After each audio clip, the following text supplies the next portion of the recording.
The gunshot cracked through the afternoon air like thunder. And in that frozen moment, Daniel Hayes made a choice that would shatter the boundaries between two worlds.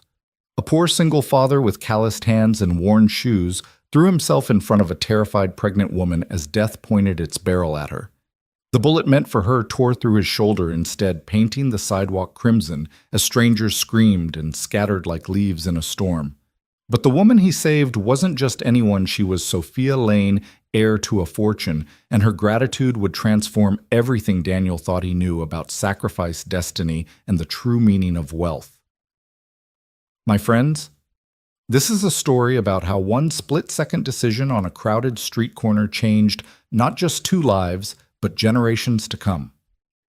Follow me to the end of this incredible journey, and please comment below which city you're watching from. I'd love to know how far this story of courage has traveled. Daniel Hayes stood at the corner of Madison and Fifth, his weathered hands gripping a paper bag containing the last of his weekly groceries, a loaf of discount bread, peanut butter, 2 cans of soup, and a small carton of milk that would have to last until Friday.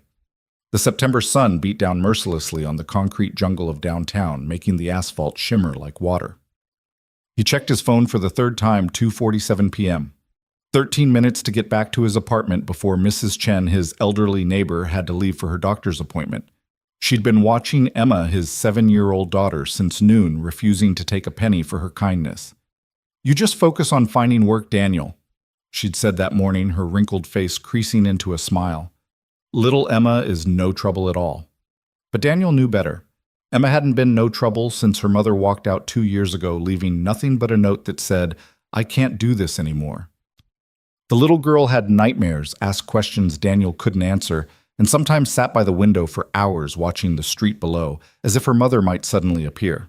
The therapist at the free clinic said it was normal that children processed abandonment differently, but knowing that didn't make it easier when Emma woke up crying at 3 in the morning asking why mommy didn't love them anymore. The job interview at Morrison Construction had been his 5th this month. They'd looked at his resume, 10 years of experience as a carpenter, excellent references, a clean record, and then asked the question that always came, "Can you work overtime weekends?" "We need someone flexible." "I have a daughter," Daniel had answered honestly. "I can work any hours during the school day, and I can arrange childcare for some evenings, but we'll be in touch." They'd said the same words he'd heard from every potential employer. They never were in touch. As he waited for the crosswalk signal to change, Daniel noticed the woman standing beside him. She couldn't have been more than 25, with auburn hair pulled back in an elegant bun and a designer maternity dress that probably cost more than his monthly rent. Her hand rested protectively on her swollen belly, and she kept glancing at her phone with an expression of barely controlled anxiety. Everything about her screamed money, from the diamond earrings catching the sunlight to the leather handbag that bore some Italian name Daniel couldn't pronounce. She was everything he wasn't, everything he'd never be. Yet something in her eyes reminded him of Emma when she was scared of vulnerability that wealth couldn't shield. "Excuse me," she said, suddenly turning to him. Her voice was cultured, refined, but trembling slightly. "Do you know if there's a police station nearby?" Daniel shifted his grocery bag to his other arm. "About 3 blocks north." "Are you all right, miss?" She opened her mouth to answer, then closed it, her eyes darting over his shoulder. The color drained from her face so quickly that Daniel instinctively turned to look.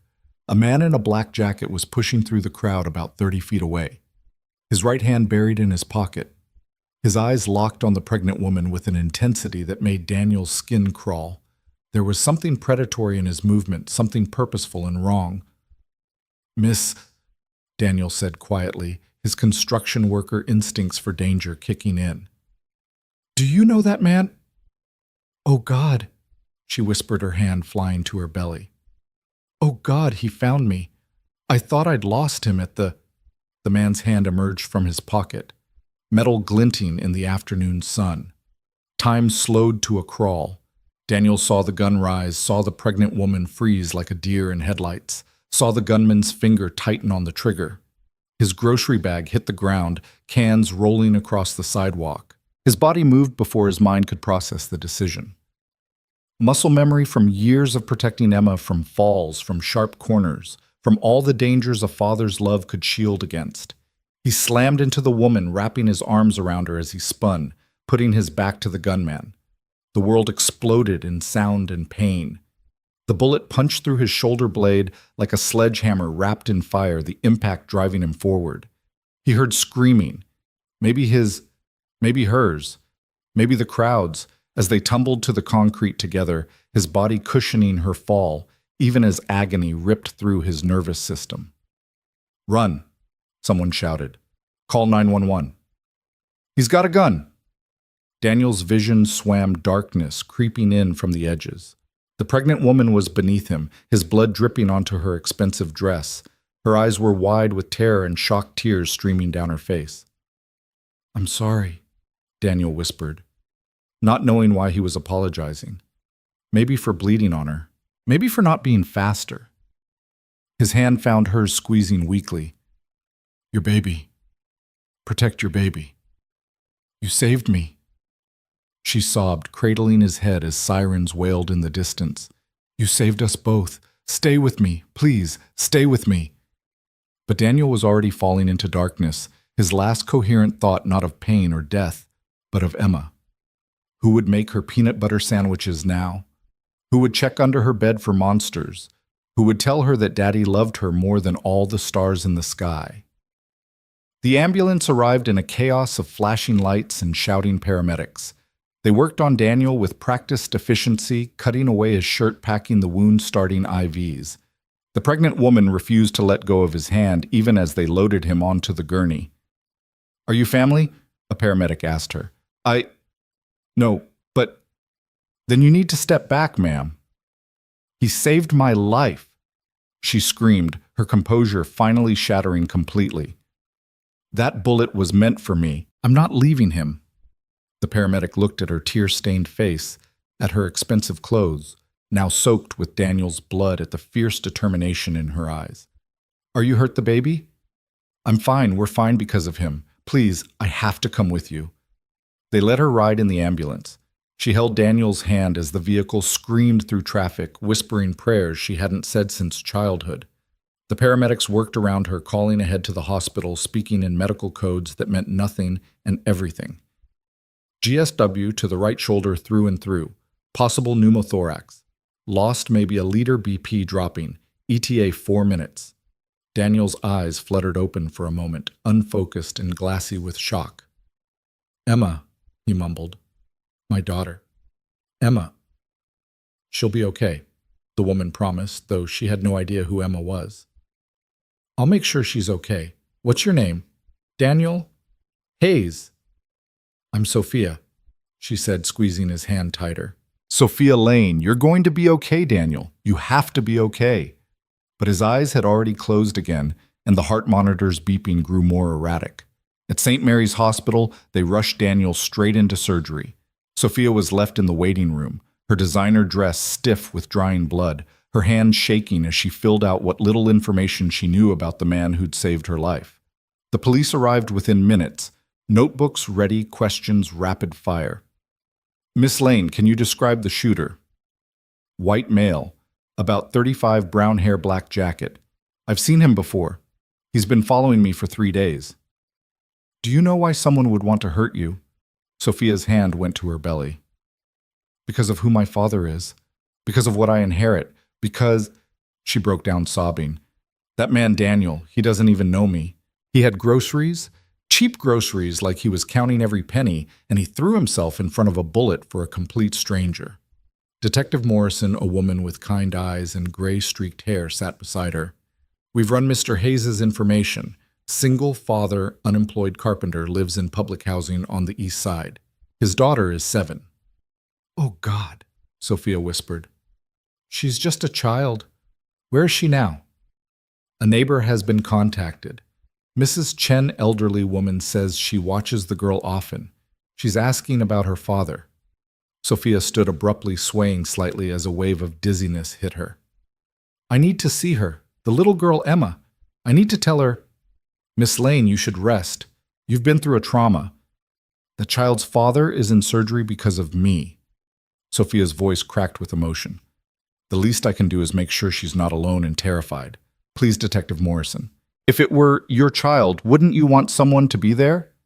The detective studied her for a long moment, taking in the blood-stained dress, the trembling hands, the fierce determination burning through the shock.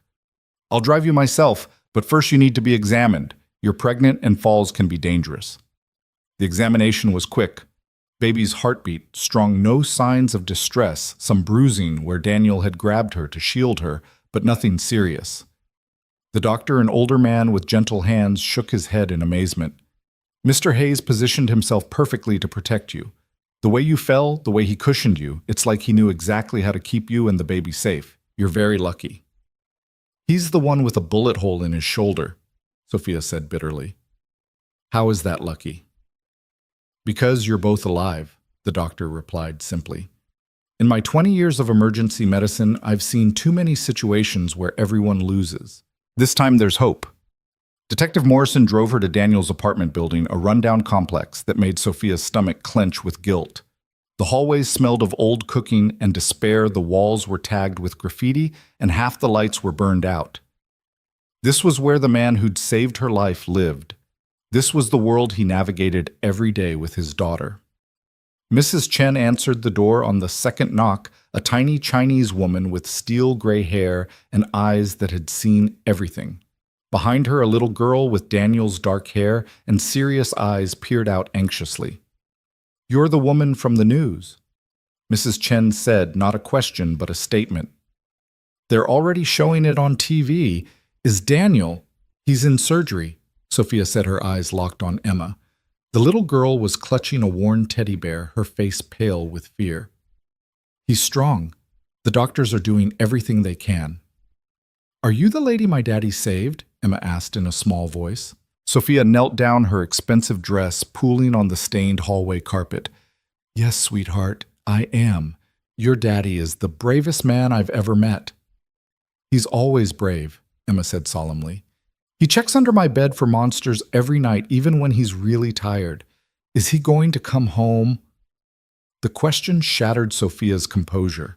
She pulled the little girl into a hug, feeling the child's thin shoulders shake with suppressed sobs. "We're going to do everything we can to bring him home, Emma. Everything. And until he's better, I'm going to make sure you're okay. Is that all right?" Emma pulled back slightly, studying Sophia's face with eyes too old for 7. "Daddy says we shouldn't take charity. We make our own way." "This isn't charity," Sophia said firmly. "Your daddy gave me and my baby the most precious gift anyone could give our lives. I'm just trying to say thank you. Will you let me try?" Emma looked at Mrs. Chen, who nodded encouragingly. "Okay," the little girl whispered. "But Daddy won't like it. He's proud." "I know," Sophia said, standing and taking Emma's small hand in hers. "But sometimes being proud means letting people help when you've helped them. Come on, let's go back to the hospital. Your daddy will want to see you when he wakes up." The surgery took 4 hours. 4 hours of Sophia pacing the waiting room with Emma curled up in a chair beside her, the teddy bear clutched tight. 4 hours of Mrs. Chen knitting in the corner, her needles clicking rhythmically like a meditation. 4 hours of news vans gathering outside of reporters trying to get statements of Sophia's phone ringing incessantly with calls from her father's security team, his lawyers, his personal assistant. She ignored them all. Her world had narrowed to this waiting room, this child, this moment. When the surgeon finally emerged, still in his scrubs with fatigue etched into every line of his face, Sophia and Emma both jumped to their feet. "Mr. Hayes made it through surgery," he said immediately, and Sophia felt her knees nearly buckle with relief. "The bullet did significant damage, fractured his scapula, nicked his subclavian artery, collapsed his right lung. We've repaired what we could, but recovery will be long and difficult. He'll need physical therapy, possibly multiple surgeries. He's lucky to be alive." "Can I see him?" Emma asked in a tiny voice. The surgeon's expression softened. "He's still unconscious, sweetheart, but yes, sometimes hearing familiar voices helps. Just for a few minutes, though." They were led to the ICU, where Daniel lay surrounded by machines that beeped and hummed. He looked smaller, somehow, diminished, his face pale against the white pillows. Emma climbed carefully onto the chair beside his bed, her little hand finding his larger one. "Hi, Daddy," she whispered. The The pretty lady says you were brave. But I already knew that. You're always brave. Mrs. Chen is here too. She made you cookies for when you wake up, the ones with chocolate chips that you pretend you don't like but always eat anyway. Sophia stood at the foot of the bed, tears streaming down her face. This man, this stranger, had given up everything for her.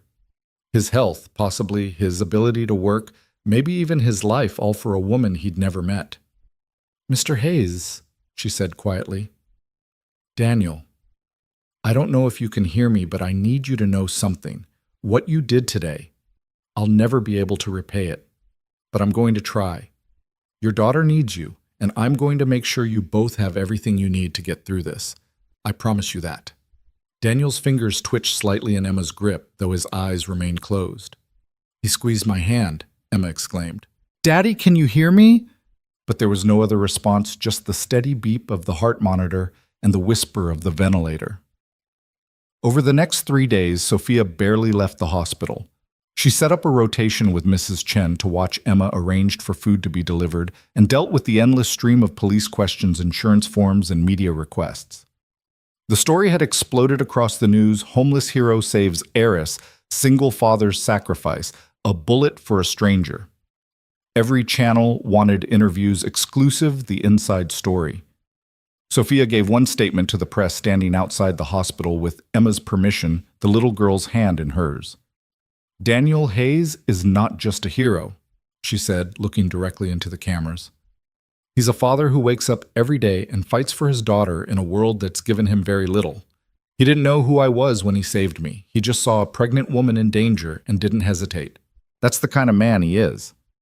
Now it's our turn, all of us, to show that heroism is recognized, that sacrifice matters, that good men don't face their battles alone." Within hours, donations started pouring in. A GoFundMe page crashed from too much traffic. People sent cards, flowers, toys for Emma, offers of jobs for when Daniel recovered. The overwhelming response seemed to bewilder Emma, who was used to a world where they had to count every penny. "Why are all these people being nice to us?" she asked Sophia one evening as they sat in the hospital cafeteria, Emma picking at a sandwich. "Because your daddy reminded them that there are still good people in the world," Sophia replied. "Sometimes we forget that. We get caught up in our own problems, our own fears, and we forget that we're all connected. Your daddy's courage reminded everyone of what really matters." "What really matters?" Emma asked, her serious eyes fixed on Sophia's face. Sophia's hand went to her belly where her own child was growing. Protecting each other, taking care of each other. Love really even for strangers. Emma considered this for a moment. "Daddy says love isn't just a feeling, it's what you do. Your daddy is a wise man. Is that why you keep coming here, because of love?" The question caught Sophia off guard. She'd been asking herself the same thing. Was it guilt that kept her here? Obligation? Or was it something deeper, a recognition that this man and his daughter had shown her something precious about humanity that all her wealth and privilege had never taught her? "I think," she said slowly, "that when someone saves your life, you become connected to them. Your daddy gave me and my baby a future. The least I can do is make sure he and you have one too." Emma nodded, seemingly satisfied with this answer. "My mommy left because she said love wasn't enough. But Daddy stayed. He always stays. And he'll keep staying," Sophia promised, though she could see the doubt in Emma's eyes. The child had already learned that people leave, that promises break, that love sometimes isn't enough. On the 4th day, Daniel woke up. Sophia was alone with him. Emma at school with assurances that she'd be called immediately if there was any change. She was reading emails on her phone, coordinating with her father's foundation about setting up a trust for Emma's education, when she heard a soft groan. Daniel's eyes were open, confused, and unfocused, but definitely open. "Don't try to move," she said quickly, pressing the call button for the nurse. "You're in the hospital. You're safe." His eyes found hers, and she saw the moment recognition dawned. His lips moved, but no sound came out. She grabbed the cup of ice chips the nurses had left, spooning a few into his mouth. "Emma," he whispered, his voice like sandpaper. "She's perfect. She's at school. Mrs. Chen has been helping, and I've been making sure she's okay." Daniel's eyes studied her, taking in the designer clothes, the expensive jewelry, the whole package that screamed money. You're the woman, the woman you saved. Yes, I'm Sophia Lane. Lane. His eyes widened slightly. Lane Industries. Harrison Lane's daughter. That's not important right now. We can't accept. He tried to sit up, gasping as pain shot through his shoulder. Stop, Sophia said firmly, gently pressing him back. Please, just stop. You saved my life, my baby's life. Do you understand what that means? My father is Harrison Lane, yes, which means someone wanted me dead for money, for revenge, for who knows what reason. And you, a complete stranger, took a bullet for me. So please don't talk to me about what you can or can't accept. Daniel was quiet for a long moment, his eyes never leaving her face. Is he the shooter? In custody. He was hired, we think, by someone who stands to gain from my death. The investigation is ongoing, but you're safe. Emma's safe. Their security now discreet, but there. I can't afford security. You're not paying for it. My father is. And before you argue, consider this: the man who tried to kill me knows you stopped him. That makes you and Emma potential targets. This isn't charity, Mr. Hayes. It's responsibility. Daniel closed his eyes, and for a moment Sophia thought he'd fallen back asleep. Then he spoke so quietly she had to lean forward to hear him. I didn't even think. I just saw the gun saw you freeze and my body moved, like when Emma was 2 and ran toward the street. You don't think, you just move. That's what makes it heroic, Sophia said softly. The fact that you didn't think, you just acted to protect someone who needed protecting. I'm not a hero. I'm just a father who can't even find a job. You're a father who taught his daughter that love is what you do, not just what you feel. She told me that. 7 years old, and she already knows the most important truth in the world because you taught her. Daniel's eyes opened again, and this time they were clearer, more focused. You've been talking to Emma. Every day. She's remarkable, Mr. Hayes, brave and wise and kind, just like her father. Her mother, Emma, told me. I'm sorry. Don't be. We're better off. I mean, Emma deserves better than a mother who could just walk away, but it still hurts her. She still asks why. What do you tell her? Daniel was quiet for so long that Sophia thought he wouldn't answer. Then, I tell her that sometimes people are broken in ways that love can't fix. That it wasn't about her, wasn't her fault, but I don't think she believes me. She will. When she's older, she'll understand. And she'll know that she had one parent who stayed, who fought for her, who threw himself in front of a bullet for a stranger, because that's who he is. A knock at the door interrupted them. A doctor entered, followed by a man Sophia recognized as her father's personal physician, Dr. Marcus Webb. Miss Lane, your father insisted I consult on Mr. Hayes's case. Dr. Webb said, his tone professional but warm. I've reviewed his charts. With your permission, Mr. Hayes, I'd like to discuss your treatment plan. Daniel looked between them, clearly overwhelmed. I can't afford... Mr. Hayes, Dr. Webb interrupted gently. You saved Harrison Lane's daughter and grandchild. Your medical expenses are covered completely, including rehabilitation and any subsequent surgeries. Mr. Lane was quite insistent on that point. Additionally, he continued, pulling up a chair, we've consulted with the best orthopedic surgeons in the country. Your shoulder will require at least 2 more surgeries for full reconstruction, followed by 6 months of intensive physical therapy. But we believe you can regain full function. Will I be able to work? Daniel asked, and Sophia heard the desperate hope in his voice. I'm a carpenter. I need my arms, my strength. With proper treatment and rehabilitation, yes. It will take time, possibly a year, but yes. Daniel's eyes closed, and Sophia saw tears leak from beneath his lids. A year without work. A year of relying on others. For a man who'd fought so hard to be independent, it must feel like a life sentence. Mr. Hayes, Sophia said quietly, I know what you're thinking, but you're not going to go through this alone. I've already arranged... No. His eyes opened fierce despite the pain medication. No charity. I won't have Emma growing up thinking, well... Thinking what? That when her father saved 2 lives, those lives were grateful. that heroism is recognized and rewarded, that good deeds create ripples of good in return. Sophia's voice rose slightly, frustration creeping in. Your pride is admirable, Mr. Hayes, but right now it's also stupid. The room went silent.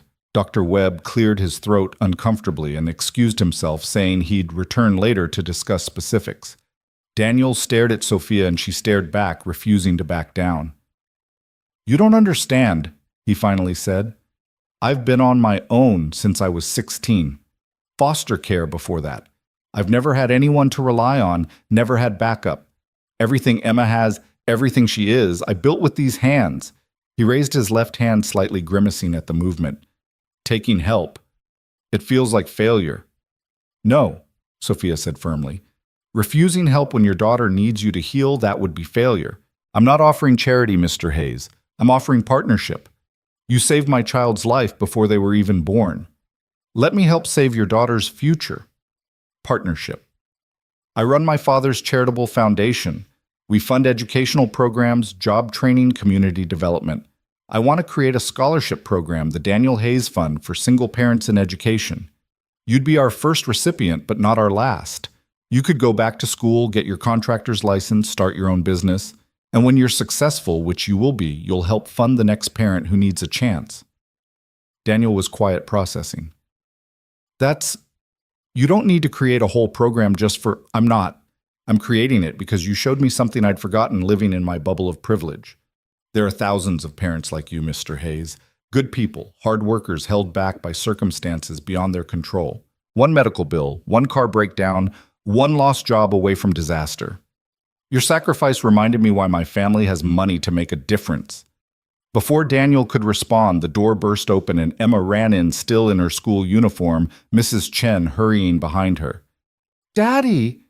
Emma threw herself at the bed, stopping just short of jumping on him. You're awake. I drew you pictures, and Ms. Johnson says you're a hero, and Bobby Martinez says his dad saw you on TV, and... Slow down, baby girl, Daniel said, his good arm reaching out to pull her close. I'm okay. Everything's okay. Emma's face crumpled, and suddenly she was crying. Great gulping sobs as 2 weeks of fear and uncertainty came pouring out. I thought you were going to die like Mommy left and I'd be all alone and... Never, Daniel said fiercely, holding her as tight as his injuries allowed. You hear me, Emma Marie Hayes? I will never leave you. Never. I'll fight through anything to stay with you. Sophia stepped back, giving them space, but Emma looked up and held out her free hand to her. Sophia stayed, she told her father. Even when the doctor said you might not wake up, she stayed. Daniel looked at Sophia over his daughter's head, and she saw something shift in his expression. The walls he'd built, the pride that kept him isolated, she saw them crack just a little. Thank you, he said simply. No, Sophia replied, her hand on her belly. Thank you. The next weeks blurred together in a symphony of small victories and setbacks. Daniel's first surgery to repair additional ligament damage. Emma's birthday celebrated in the hospital cafeteria with a cake Sophia had specially made. The news coverage dying down, replaced by other tragedies, other heroes. The quiet moments when Sophia would sit with Daniel during his physical therapy, watching him grit his teeth through the pain, determined to regain function. Why do you keep coming? He asked one afternoon after a particularly brutal session that left him gray-faced and sweating. You have your own life, your own baby to prepare for. Sophia considered the question. She'd been asking herself the same thing. Her father thought she was traumatized, fixated on Daniel because of survivor's guilt. Her therapist suggested she was sublimating her fear about the assassination attempt into a need to control Daniel's recovery. Her friends thought she was either crazy or playing out some romance novel fantasy, but the truth was simpler and more complex than any of that. Because you saw me, she said finally, not Sophia Lane heiress. Not Harrison Lane's daughter, not a bank account or a news story. You just saw a scared pregnant woman who needed help. Do you know how rare that is in my world, to be seen as just human? Daniel shifted uncomfortably in his wheelchair. They were in the hospital garden, autumn sun filtering through the leaves. Emma was at school, and for once they were alone without nurses or doctors or Mrs. Chen's watchful presence. That's not, and because Emma needs to see that good deeds matter, that when someone does something extraordinary, the world responds. She's been let down by so many people already. She needs to believe in goodness. She believes in you, Daniel said quietly. She talks about you constantly. Sophia said this, Sophia thinks that. You've become her hero. Her father is her hero. I'm just a friend. Are you? Daniel's dark eyes studied her intently. A friend? The question hung between them, loaded with implications neither was ready to explore. Sophia was still dealing with the trauma of the assassination attempt, still trying to figure out who wanted her dead and why. Daniel was focused on healing, on providing for Emma, on maintaining his dignity in a situation that stripped it away daily. But there was something there, a connection forged in blood and sacrifice that went beyond gratitude or obligation. I'd like to be, Sophia said carefully, if you'll let me. Daniel was quiet for a long moment, watching the leaves fall. I don't know how to be friends with someone like you. We're from different worlds. No, Sophia said firmly. We're from the same world. The one where parents will do anything for their children. The one where courage matters more than money. The one where a 7-year-old girl can lose her mother and still believe in love because her father teaches her every day what it looks like. Daniel's jaw tightened and she saw him blink rapidly. You make me sound better than I am. I make you sound exactly as you are. You just can't see it because you're too busy surviving to realize you're extraordinary. Before Daniel could respond to Sophia's words about him being extraordinary, his physical therapist arrived, wheeling him back inside for another grueling session. But her words echoed in his mind as he struggled through the exercises, as his shoulder screamed in protest, as sweat dripped down his face despite the pain medication that never quite dulled everything. The assassination attempt had changed everything yet in the quiet moments between treatments. Between Emma's visits, between Sophia's unexpected presence in their lives, Daniel found himself grappling with more than just physical recovery. He was confronting the walls he'd built around his heart walls that had kept him and Emma safe, but also isolated walls that Sophia seemed to walk through as if they were made of mist. 3 weeks into his recovery, Detective Morrison arrived with news that shifted everything again. She found Daniel in his room, Sophia beside him going through job training programs on her tablet, while Emma did homework in the corner. We've made an arrest, Morrison said without preamble. Not just the shooter, the person who hired him. Sophia's face went pale. Who? Your stepbrother, Ms. Lane, Marcus Webb. The tablet slipped from Sophia's nerveless fingers, clattering on the floor. Marcus, but he's family. My father remarried when I was 12, Marcus was 15. We grew up together. He's also deeply in debt, Morrison continued grimly.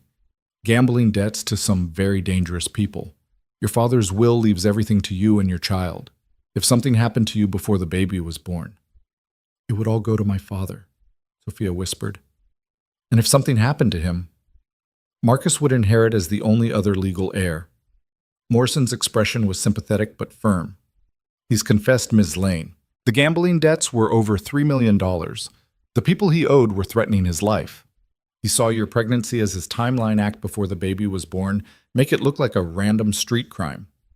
Daniel watched Sophia crumble, her composed exterior shattering like glass. She'd held it together through the shooting, through his surgery, through weeks of hospital vigils, but this betrayal by family broke something inside her. He came to my baby shower, she said numbly. He brought a silver rattle, said he couldn't wait to be an uncle. He knew he was going to try to kill us, and he brought a gift for the baby he planned to murder. Emma looked up from her homework, her young face concerned. She quietly got up and walked over to Sophia, climbing onto the bed beside her and taking her hand. The simple gesture from a child who knew too well what betrayal felt like made Sophia break down completely. Daniel reached out with his good arm, pulling both Sophia and Emma closer. It's not your fault, he said firmly. People make choices. Marcus made his. You didn't cause this. How did you know, Sophia asked through her tears, when someone was going to hurt you? How did you see it coming? I didn't, Daniel admitted. Sarah, Emma's mother. I never saw it coming. Came home from work one day and she was just gone. No warning, no signs I recognized. Sometimes the people we trust most are the ones who hurt us deepest. Mommy was sick in her heart, Emma said solemnly. That's what Daddy says. Not sick like a cold, but sick in the way she felt things. It made her leave. That's very wise, Emma, Detective Morrison said gently. She turned back to Sophia. We'll need you to come to the station tomorrow for a formal statement. Your father is already there with his lawyers. My father? Sophia straightened slightly. Does he know about Marcus? He's the one who found the financial records that led us to him. Your father's suspected family was involved and hired private investigators. I'm sorry, Ms. Lane. I know this is difficult. After Morrison left the room, fell into heavy silence. Daniel could feel Sophia trembling beside him, could see Emma watching them both with those two knowing eyes. You need to go home, he said gently to Sophia. Talk to your father.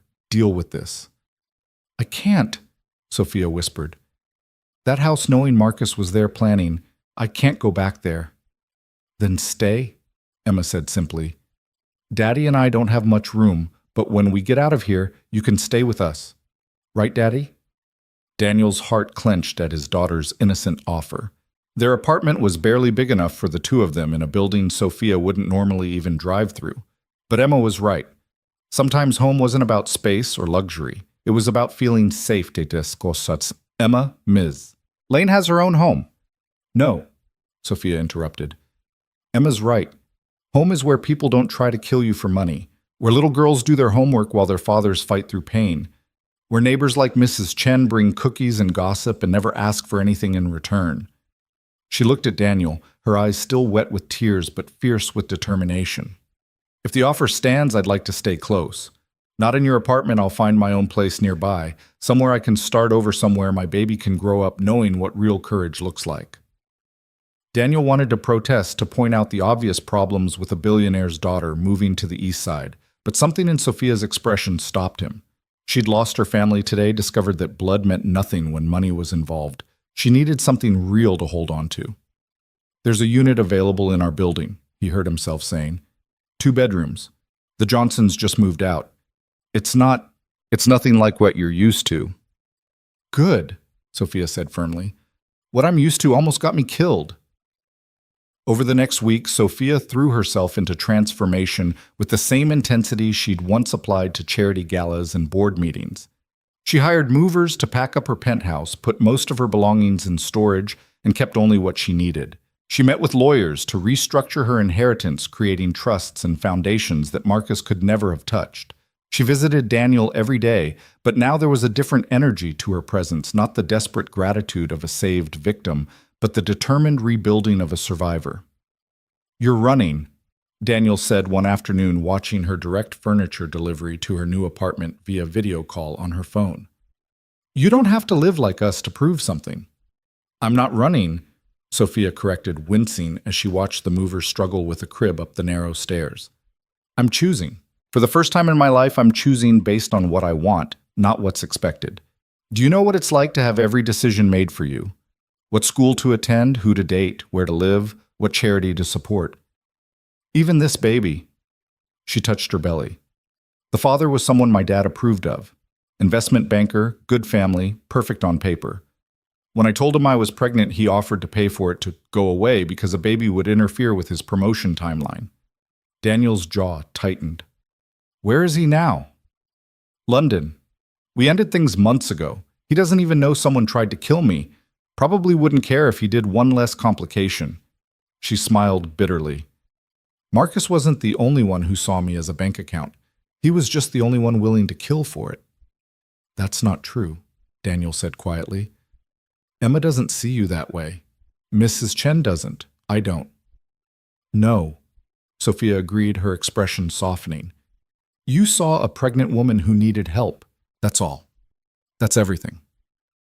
Daniel's second surgery was scheduled for the following Monday. The surgeon, Dr. Webb, explained it would be more complex than the first, requiring grafts to repair tendon damage. Recovery would be longer, more painful. Emma clung to him the night before, afraid to let go. What if something goes wrong? She whispered into his chest. What if you don't wake up like last time?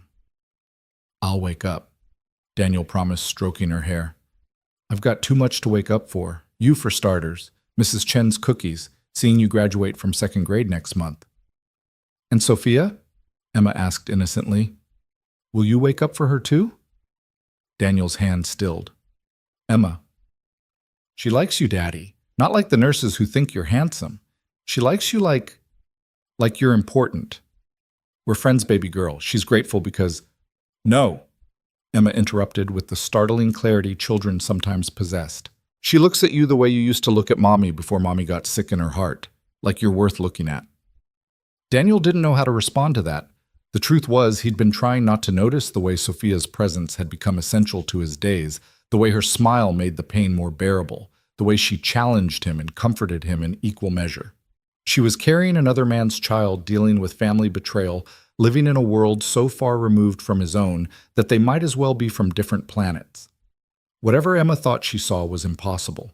But that night, as he lay in his hospital bed, unable to sleep before surgery, Sophia appeared in his doorway. She was wearing jeans and a sweater instead of her usual designer clothes, her hair pulled back in a simple ponytail, her face free of makeup. She looked younger, vulnerable, real. Can't sleep either, she asked softly. Pre-surgery jitters, he admitted. The baby's doing gymnastics.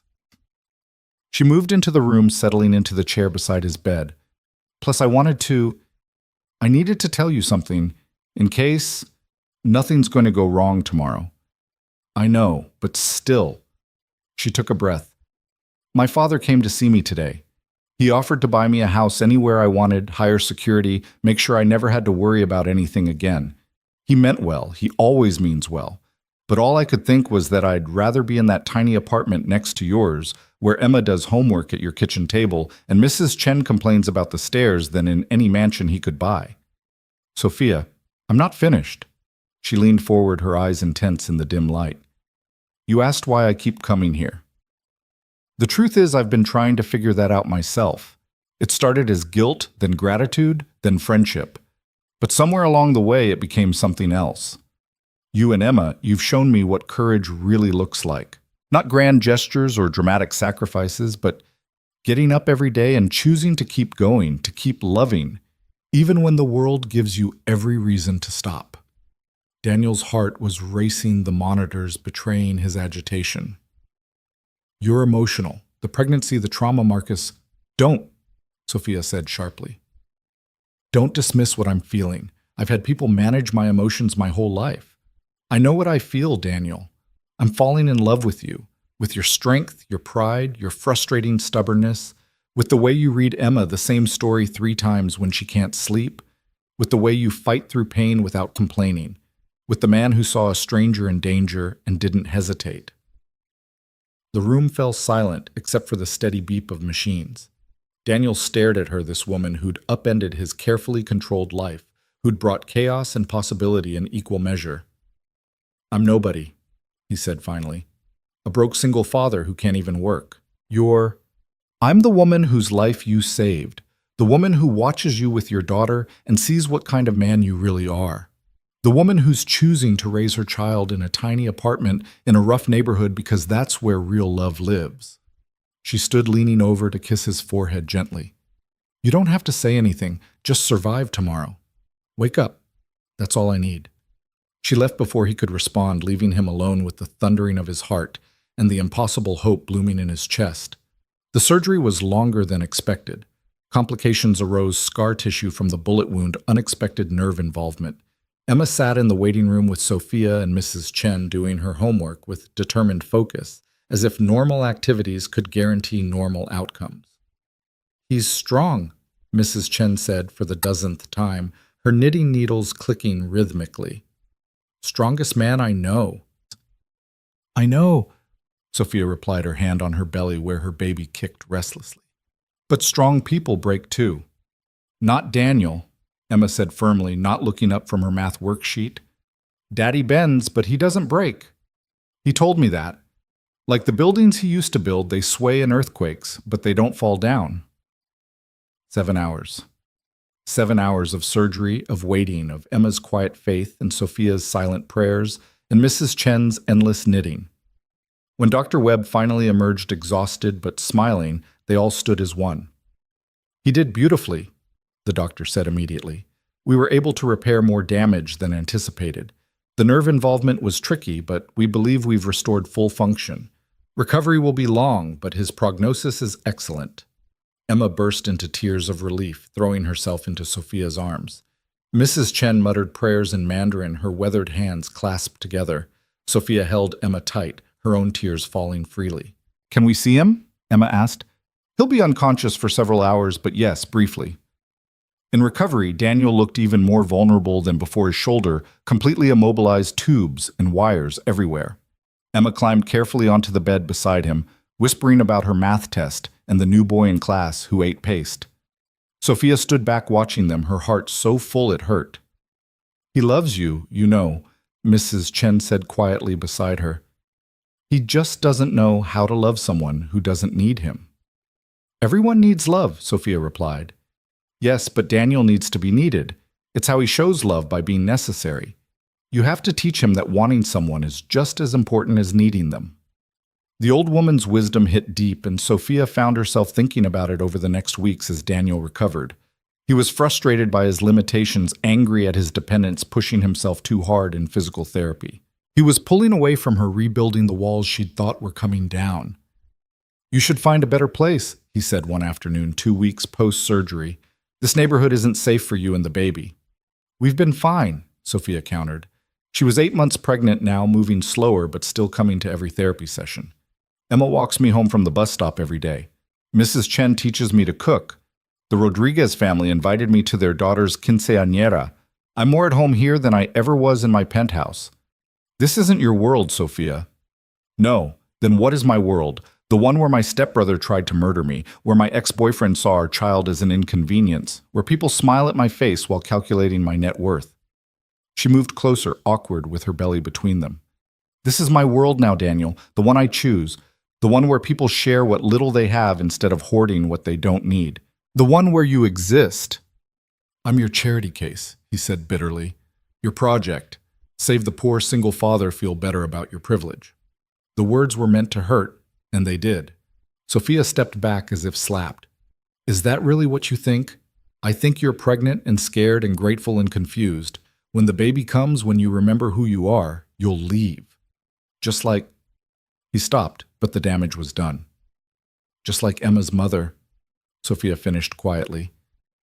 "You think I'm just another woman who'll abandon you when things get hard. Aren't you?" Daniel's eyes were hard defensive. "Look at you, Sophia. Look at where you are. You're playing at being poor, but you could leave any time. One phone call to Daddy, and you're back in your castle." "You're right," Sophia said, her voice deadly calm. "I could leave. I have choices Sarah didn't have. But here's what you're missing, Daniel. I choose to stay. Every day I choose this, not because I have to, not because I'm trapped, but because this is where I want to be. With you, with Emma, with this community that's shown me more kindness than any country club ever did." "Why?" The word tore from him raw and desperate. "Why would you choose this, choose us?" "Because you make me brave," she said simply. "Because Emma makes me laugh. Because Mrs. Chen makes me feel like family. Because when I walk into your apartment, I'm not Sophia Lane the heiress. I'm just Sophia who burns rice and can't figure out Emma's math homework and watches you sleep sometimes because even in pain you look peaceful." Daniel stared at her, his defenses crumbling. "You watch me sleep. Sometimes, when the nightmares wake me up, the ones where the bullet doesn't miss." She moved closer again carefully. "I know you're scared. I know trusting someone who could leave is terrifying. But Daniel, everyone could leave. The only difference between me and anyone else is that I have more resources if I choose to stay. And if you don't, then you'll survive just like you did before. But I'm betting on something different. I'm betting on us." Before Daniel could respond, Emma burst through the door, home from school with a paper clutched in her hand. "Daddy. Sophia. Look, I got Student of the Month. They're putting my picture on the wall and everything." The moment shattered and reformed around Emma's joy. Daniel's face transformed pride, pushing away the fear and anger.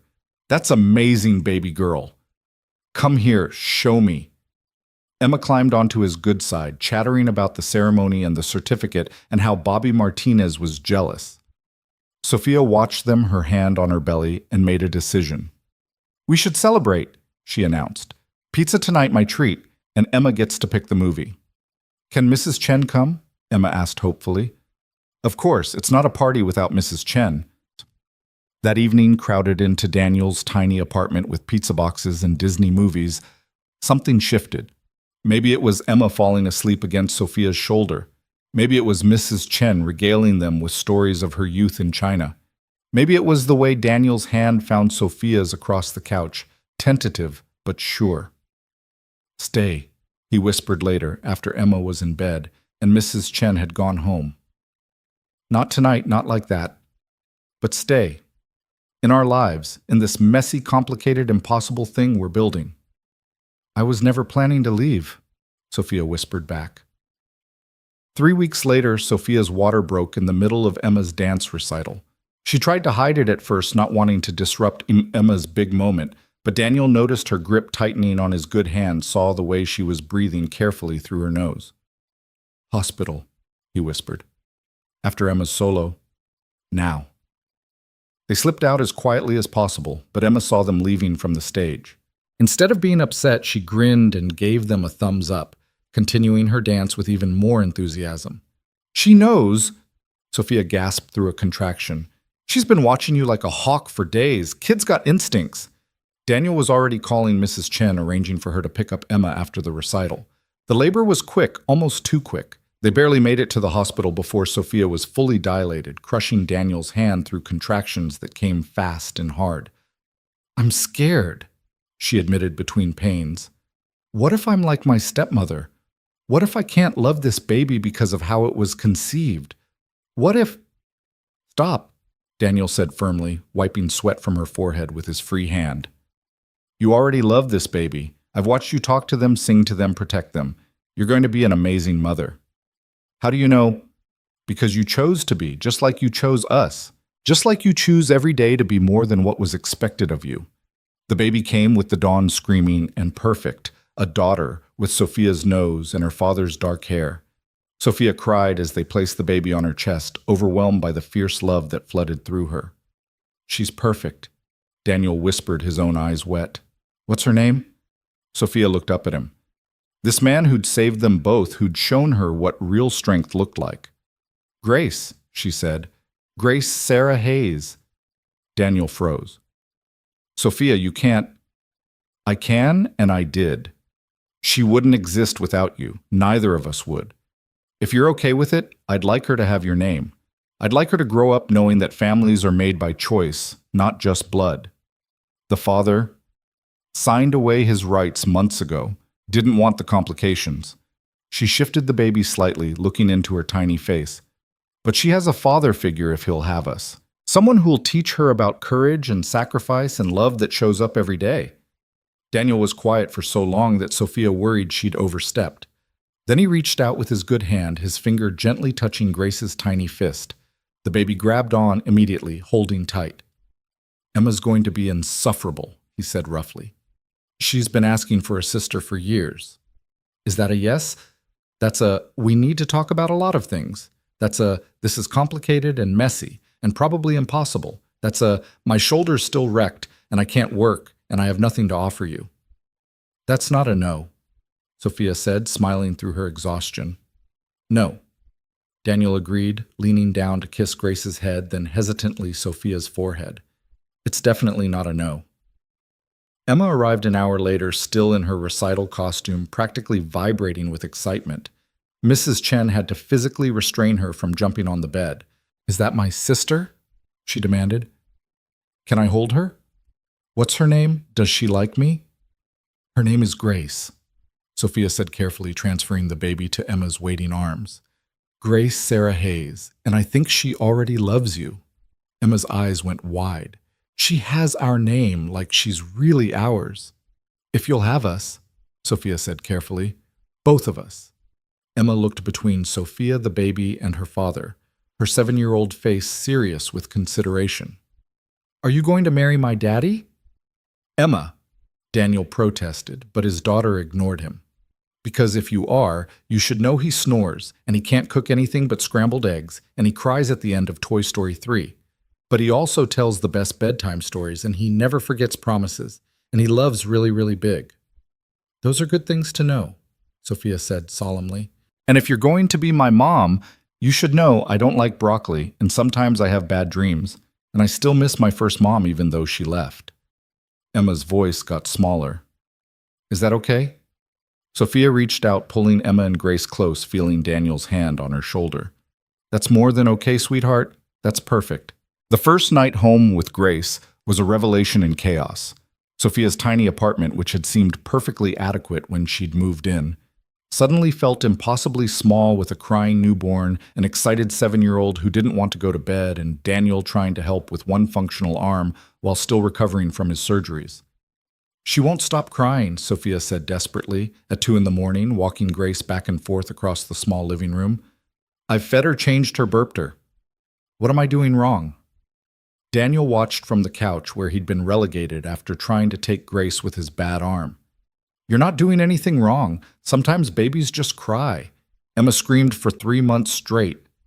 I did not, Emma protested from her makeshift bed on the floor. She'd refused to go back to their apartment, insisting she needed to be near her sister. You did, baby girl. Your mom and I took shifts walking you around the parking lot at 3 a.m. because it was the only thing that calmed you down. The mention of Sarah hung in the air for a moment, but it didn't feel as heavy as it once had. Emma had been processing her mother's absence differently since Grace arrived, as if having Sophia and the baby somehow made the old wound less raw. Let me try something, Mrs. Chen said, appearing in the doorway with her spare key. None of them were surprised to see her. She'd been checking on them every few hours since they'd come home from the hospital. She took Grace from Sophia's exhausted arms and began humming something low and rhythmic, swaying in a way that seemed to defy her elderly frame. Within minutes, Grace quieted, her tiny fists uncurling as she settled into sleep. How did you do that? Sophia whispered in awe. Raised 4 babies in a 1-room apartment in Beijing, Mrs. Chen replied, carefully transferring Grace to her bassinet. You learn tricks. Also, she was picking up on your anxiety. Babies are like little emotional sponges. I don't know what I'm doing, Sophia admitted, collapsing next to Daniel on the couch. I read all the books, took the classes, but none of them prepared me for this. What if I'm terrible at this? What if Grace grows up knowing I was lost from day one? Every parent feels that way, Daniel said, carefully putting his good arm around her. Sarah was terrified when Emma was born. She'd had this perfect vision of motherhood, and then reality hit. Screaming babies, no sleep hormones everywhere. It's not about being perfect, it's about showing up. Is that why she left? Emma asked quietly from her pile of blankets. Because it was too hard. Daniel and Sophia exchanged glances. Emma rarely asked about her mother anymore, but when she did, the questions were always loaded with more than childish curiosity. I think, Daniel said carefully, your mom left because she was fighting battles inside herself that made everything else feel impossible. It wasn't about you being too hard to love Emma. It was about her not knowing how to love herself. Do you think she ever thinks about me? I'm sure she does, Sophia said, moving to sit beside Emma on the floor. How could she not? You're amazing. But thinking isn't the same as staying, Emma said with that devastating clarity she sometimes possessed. No, Daniel agreed. It's not. But that's why we hold on tight to the people who do stay. Emma looked at Grace sleeping peacefully in her bassinet, then at Sophia and her father. We're staying, right? All of us. All of us. Sophia confirmed, pulling Emma close. The next weeks blurred together in a haze of feedings and diapers and Daniel's physical therapy appointments. Sophia's father had tried to hire a night nurse, a nanny, any kind of help, but Sophia had refused. She wanted to do this herself to prove she could, to build something real from the ground up the way Daniel had with Emma. But it was harder than she'd imagined. Grace was colicky, crying for hours in the evening. Emma was acting out at school, jealous of the attention the baby required. Daniel was frustrated by his limitations, unable to help as much as he wanted, while his shoulder slowly healed. This isn't working, Sophia said one evening, Grace screaming in her arms while Emma sulked over homework and Daniel struggled to open a jar of baby food with one hand. I'm failing at all of this. You're not failing, Daniel said, finally getting the jar open. You're learning. There's a difference. I should have stayed in my world, Sophia said bitterly. Hired help made it easy. What was I trying to prove? That you're more than your money, Emma said suddenly, looking up from her math worksheet. That's what Daddy said. He said you wanted to prove you could be a real mom without all the fancy stuff. I said that. Daniel looked embarrassed. To Mrs. Chen, I heard you talking. Emma came over to Sophia, gently touching Grace's red face. You know what helps singing, not lullabies, but regular songs. Mom used to sing pop songs to me when I was crying. Dad said it was weird, but it worked. Sophia looked at this little girl who'd lost so much but kept offering love, kept trying to help. What should I sing? Something you like. Something that makes you happy. So Sophia started singing some half-remembered pop song from college badly and off-key. But Grace's cries started to hiccup, then quiet her huge eyes focusing on her mother's face. See, Emma said proudly, you're not failing, you're just learning our tricks. That night after both girls were asleep, Daniel and Sophia sat on the fire escape, the city sprawling below them. His shoulder was still immobilized, but he was getting stronger every day, the color returning to his face, the light to his eyes. I need to tell you something, Sophia said quietly. My father's lawyers called today. Marcus took a plea deal, 25 to life. He gave up his co-conspirators in exchange for protective custody. Daniel was quiet for a moment. How do you feel about that? Relieved, sad, angry? She leaned against his good shoulder. He was my brother for 13 years. We weren't close, but I thought family meant something. Family isn't blood, Daniel said firmly. Family is choice. Mrs. Chen isn't related to us, but she's more grandmother to Emma than her biological grandparents ever were. You're not related to Emma, but you're becoming her mother. Grace has my name, but not my DNA, and I already love her like she's mine. Do you? Sophia looked up at him. Love her. How could I not? She's part of you. She's evidence of your courage, your choice to keep going even when her father walked away. Every time I look at her, I see your strength. When I look at her, I see your sacrifice, Sophia admitted. Without you, she wouldn't exist. That bullet would have found us both. They sat in comfortable silence, the city noise a distant symphony below them. Then Daniel spoke, his voice careful and measured. My shoulder's getting better. Doc says maybe 3 more months of PT and I can start light work. I've been thinking about what comes next. And I can't go back to construction, not the heavy stuff anyway. But I've been talking to a guy about furniture making, custom pieces, restoration work. It's delicate enough that my shoulder can handle it, and the pay's decent once you build a client base. That sounds perfect, Sophia said enthusiastically. You're so good with your hands, and Emma says you used to whittle little animals for her. The thing is, I'd need startup money, tools, workspace materials. I've never taken a loan in my life, always paid cash for everything, but I'm thinking maybe it's time to bet on myself. I could, Sophia started, but Daniel cut her off. No, I need to do this myself, or at least the traditional way. Bank loan, business plan, the whole thing. I need to know I can still provide, still be the man Emma deserves. The man you both deserve. Daniel, you don't have to prove anything. Yes, I do. To myself, if no one else. I've spent 2 years scraping by telling myself it was temporary, that something would change. Then you came along and everything did change. But I can't be the guy who lives off his girlfriend's money. I need to be a partner, not a project. Sophia wanted to argue, to point out that money was just a tool, that his pride was getting in the way of practicality. But she understood pride. She'd walked away from her father's fortune to prove something too. Okay, she said simply. But I have conditions. Conditions. First, you let me be your first customer. I need furniture for the apartment anyway, and I want pieces with a story. Second, you let me help with the business plan. I may have walked away from my trust fund, but I still know how to make a proposal that banks will love. Third, you stop calling me your girlfriend and admit what we really are. Which is, Sophia turned to face him, fully careful of his shoulder. We're a family, Daniel. Messy and complicated and unconventional, but a family. Grace has your name. Emma calls me Mom when she thinks I'm not listening. Mrs. Chen refers to us as the Hayes family, to everyone in the building. The only people not admitting it are us. Daniel's good hand came up to cup her face, his thumb tracing her cheekbone. You know what admitting it means, right? It means I'm all in. It means I fight for us the way I fight for Emma. It means when things get hard, and they will, we work through it instead of walking away. I know, Sophia whispered. It means choosing each other every day, even when it's difficult, especially when it's difficult. Is that what you want? A broken-down carpenter with a sketchy shoulder and more baggage than an airport.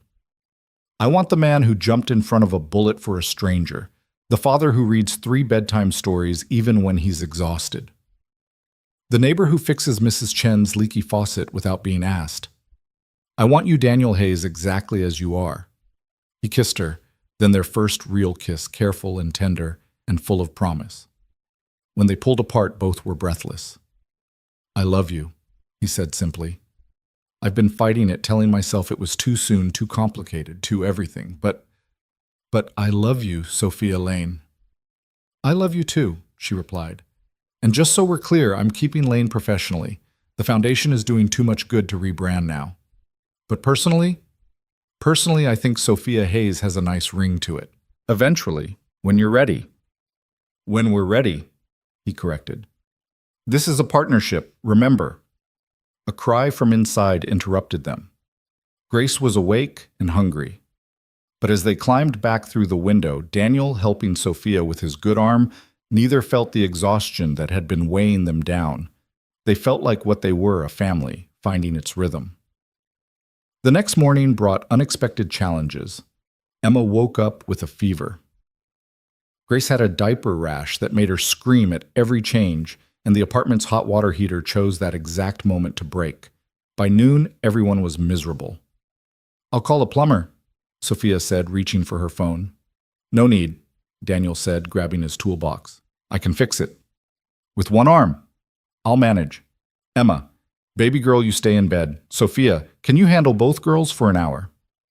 Of course, Sophia said with more confidence than she felt. But as Daniel disappeared to wrestle with the water heater, Grace started crying again, and Emma called weakly from the bedroom that she felt sick. Sophia found herself frozen, overwhelmed by the competing needs. Mrs. Chen appeared like a guardian angel, taking Grace without a word and pointing Sophia toward Emma. One crisis at a time, she said wisely. That's the secret. Sophia found Emma curled up in bed, flushed and miserable. She felt the little girl's forehead, definitely a fever. My tummy hurts, Emma whimpered. I know, sweetheart. Let's get you some medicine and crackers, okay? Mom used to make special tea when I was sick, Emma said, then caught herself. I mean, my first mom. That's okay, Sophia said gently. She's still your mom. She always will be. Do you remember what kind of tea? Chamomile with honey and lemon. She said it was magic tea that made everything better. Sophia made the tea following Emma's careful instructions. As the little girl sipped it slowly, she started to relax. Sophia, can I ask you something? Anything. Are you going to be my real mom, like, officially? Sophia chose her words carefully. I'd like to be if that's what you want, but it doesn't make your first mom less real or less important. I know. Daddy explained that I can have 2 moms, one who gave me life and one who gives me days. Emma paused. That's what Mrs. Chen says you do. You give us days, good days. You give me good days too, Sophia said, smoothing Emma's hair back. Before you and your dad, my days were just empty, full of stuff but empty of meaning. That's sad. It was, but not anymore. By the time Daniel emerged from the basement covered in grime, but victorious, Emma's fever had broken, and Grace was sleeping peacefully in Mrs. Chen's arms. He found Sophia in the kitchen, making soup from scratch, something Mrs. Chen had been teaching her. Hot water's fixed, he announced. Only took 1 arm and a lot of creative cursing. My hero, Sophia said, standing on her toes to kiss his cheek, avoiding the grease smudges. Emma's feeling better. Your magic tea recipe worked. Sarah's recipe. Daniel corrected, then paused. Is that weird? Talking about her. No, she's part of your story, part of Emma's story.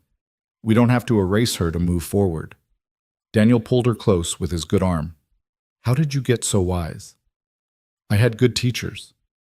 A little girl who sees the world clearly, an elderly woman who's lived through everything, and a man who shows me every day that strength isn't about being perfect, it's about keeping going. Speaking of keeping going, Mrs. Chen interrupted from the doorway, this baby needs her mother, and I need my afternoon nap. As Sophia took Grace, Mrs. Chen patted Daniel's good shoulder. You chose well, both of you. Not many would fight this hard to build something real. That evening, with Emma feeling better and Grace finally settled, they received an unexpected visitor. Harrison Lane stood in their doorway, his expensive suit making him look like he'd been teleported from another world. Daddy, Sophia said, shocked. He'd never come to the building before, always sending cars or meeting her elsewhere. I needed to see where you're living, he said, his eyes taking in the small apartment, the second-hand furniture, the toys scattered on the floor. To understand. Understand what? Why my daughter, who could have anything, chooses this. Daniel stepped forward protective despite his injury. Mr. Lane, you must be Daniel. Harrison extended his hand. The man who saved my daughter's life. They shook hands. Daniel wary Harrison assessing. I came to say thank you, Harrison continued, and to apologize. I've been trying to force Sophia back into her old life, not understanding that she's building something new. He looked around again, his gaze landing on Emma peeking out from behind the bedroom door. Something real. Would you like some coffee, Mr. Lane? Daniel offered, surprising everyone, including himself. I'd like that very much. As they sat around the small kitchen table, Grace and her bouncer and Emma gradually creeping closer to investigate this grandfather figure, Harrison told them something unexpected. I grew up poor, he said simply. Poorer than this. My father worked 3 jobs my mother took in laundry. I built my empire because I never wanted to feel that helpless again. But somewhere along the way, I forgot that the best parts of my childhood weren't about what we didn't have. They were about what we did. Family dinners at a cramped table, my mother singing while she worked, my father teaching me to fix things with my hands. Is that why you're really here? Sophia asked. I'm here because I'm dying, Harrison said quietly. The words fell like stones into still water ripples spreading through the room. What? Sophia gasped. Pancreatic cancer, stage 4. My doctors give me 6 months, maybe 8 with treatment. He held up a hand as Sophia started to speak. I've known for 3 months. I didn't want to tell you while you were pregnant, and then with everything that happened with Marcus. Dad, no. Sophia whispered, tears streaming down her face. It's okay, sweetheart. I've made my peace with it, but I realized I was trying to force you back into my world because I was afraid of dying without making sure you were secure. I forgot that security isn't about money. It's about this. He gestured around the table. It's about people who love you without conditions. Daniel reached for Sophia's hand under the table, squeezing tight. There are things we need to discuss, Harrison continued. The company, the foundation, the trusts, but not tonight.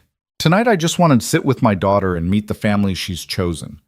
Emma, who'd been listening with wide eyes, suddenly spoke up. Are you sick like my first mom was sick? Harrison looked at the little girl with surprise. No, sweetheart. My body is sick, not my heart or mind. That's good, Emma said solemnly. Body sick can be fixed sometimes. Heart sick is harder. You're very wise for someone so young. I've had to be, Emma said simply. And something in Harrison's expression shifted, recognizing a kindred spirit. They talked until late. Harrison sharing stories of Sophia's childhood that made her blush. Daniel talking about his furniture plans with Harrison, offering business advice, Emma showing off her drawings while Grace slept peacefully through it all. As Harrison prepared to leave, he pulled Daniel aside. Take care of them, he said quietly. I know you will, but I needed to say it. The money will always be there, I've made sure of that, but what you're giving them is worth more. What's that? A chance to be normal, to be loved for who they are, not what they have. That's a gift I could never give my daughter. After he left, Sophia broke down completely sobbing in Daniel's arms while Emma hugged her legs, and even Grace seemed to sense the sadness fussing quietly. 6 months, Sophia gasped. Maybe 8. It's not enough time. It never is, Daniel said, holding her tight. But we'll make them count, every day, every moment. How do you do it? She asked. How do you keep going when you know loss is coming? You focus on what you have, not what you're losing. You make memories. You say the important things. You love harder than the pain. Over the next weeks, Harrison became a regular presence in their lives. He'd show up for Sunday dinners, bringing desserts from expensive bakeries that Emma devoured. He taught Daniel about investment and business planning. He held Grace for hours, whispering stories about her mother as a baby. He and Mrs. Chen developed an unexpected friendship, bonding over their shared experiences of building something from nothing. He's not what I expected, Daniel admitted to Sophia one evening as they watched Harrison teach Emma chess on a board he'd carved himself as a boy. He never was, Sophia replied. The media sees Harrison Lane billionaire, but I remember him teaching me to ride a bike, staying up all night when I had chickenpox crying at my college graduation. The money complicated everything, but underneath he was always just Dad. Do you regret walking away from it? No, because I didn't really walk away. I just chose what parts to keep. The foundation does good work. That's his legacy I want to continue. But this life, our life, this is what I choose for myself. Daniel's business plan was approved by the bank 3 weeks later with a loan that would let him rent a small workshop and buy basic equipment. Harrison had offered to invest, but Daniel had politely declined needing to do this on his own terms. Harrison respected that, though he did become Daniel's first official customer, commissioning a dining table for his apartment. I want something that will outlast me, he said simply. Something Grace can inherit that has both her father's hands in it. Daniel threw himself into the work, his shoulder finally healed enough for light labor. He spent long hours in the workshop crafting not just a table, but a work of art, each joint perfect, each surface smooth as silk. Emma would do her homework at the workbench while he worked Grace in her carrier nearby, Sophia bringing dinner so they could eat together. This is nice, Emma said one evening, looking around the sawdust-covered space. It feels like home. A workshop feels like home, Sophia asked, amused. No being together feels like home, doesn't matter where. The truth of it hit them all.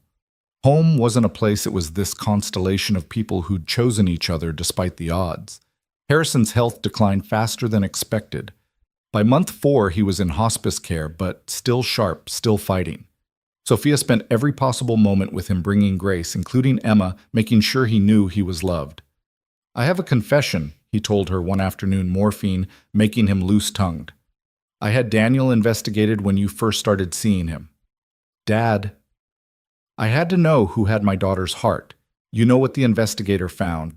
What? Nothing, absolutely nothing, but a man who'd raised his daughter alone, worked himself to the bone, never took shortcuts, never compromised his integrity, even when it would have been easy. Do you know how rare that is?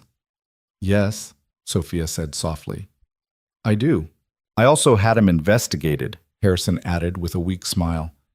The investigator wanted to make sure he was trustworthy. Then I had that investigator investigated. Old habits.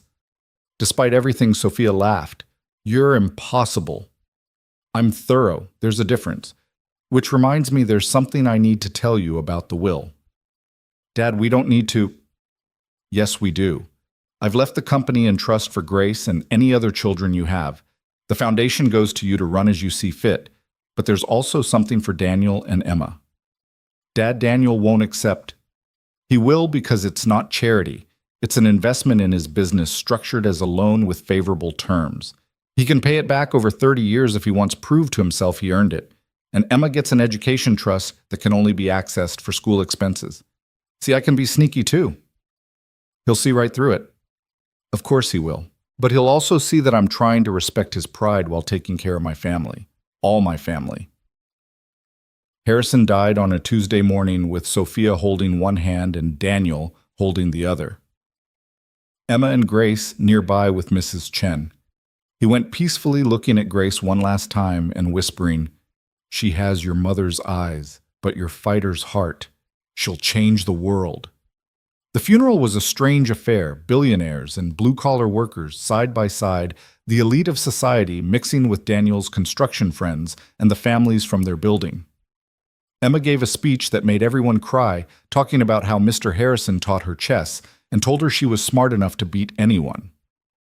He said being smart wasn't about knowing everything, she said, standing at the podium in her best dress.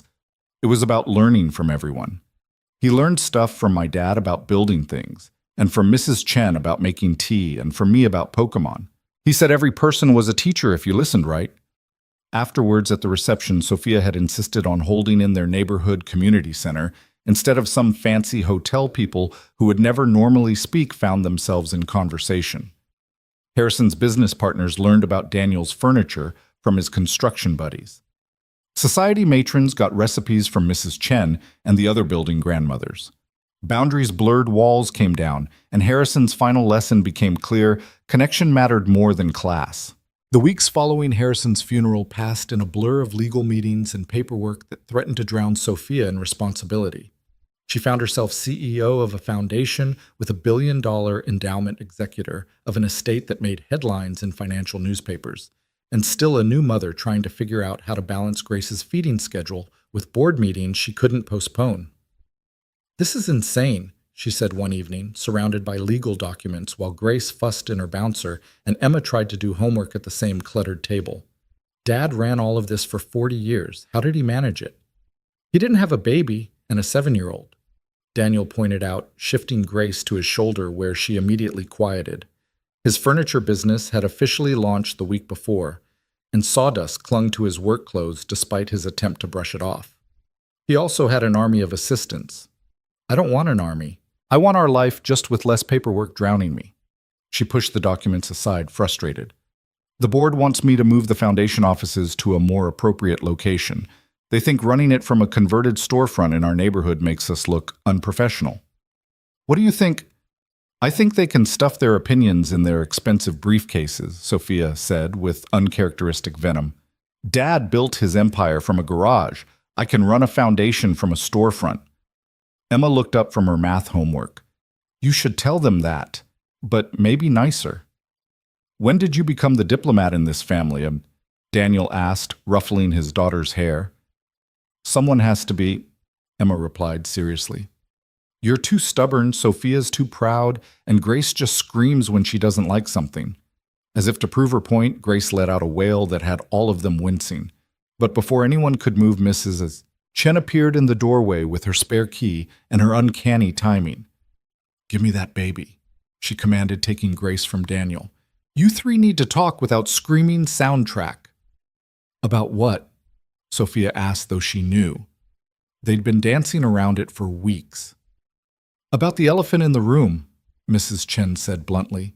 "The money elephant. The one that's going to trample your relationship if you don't address it."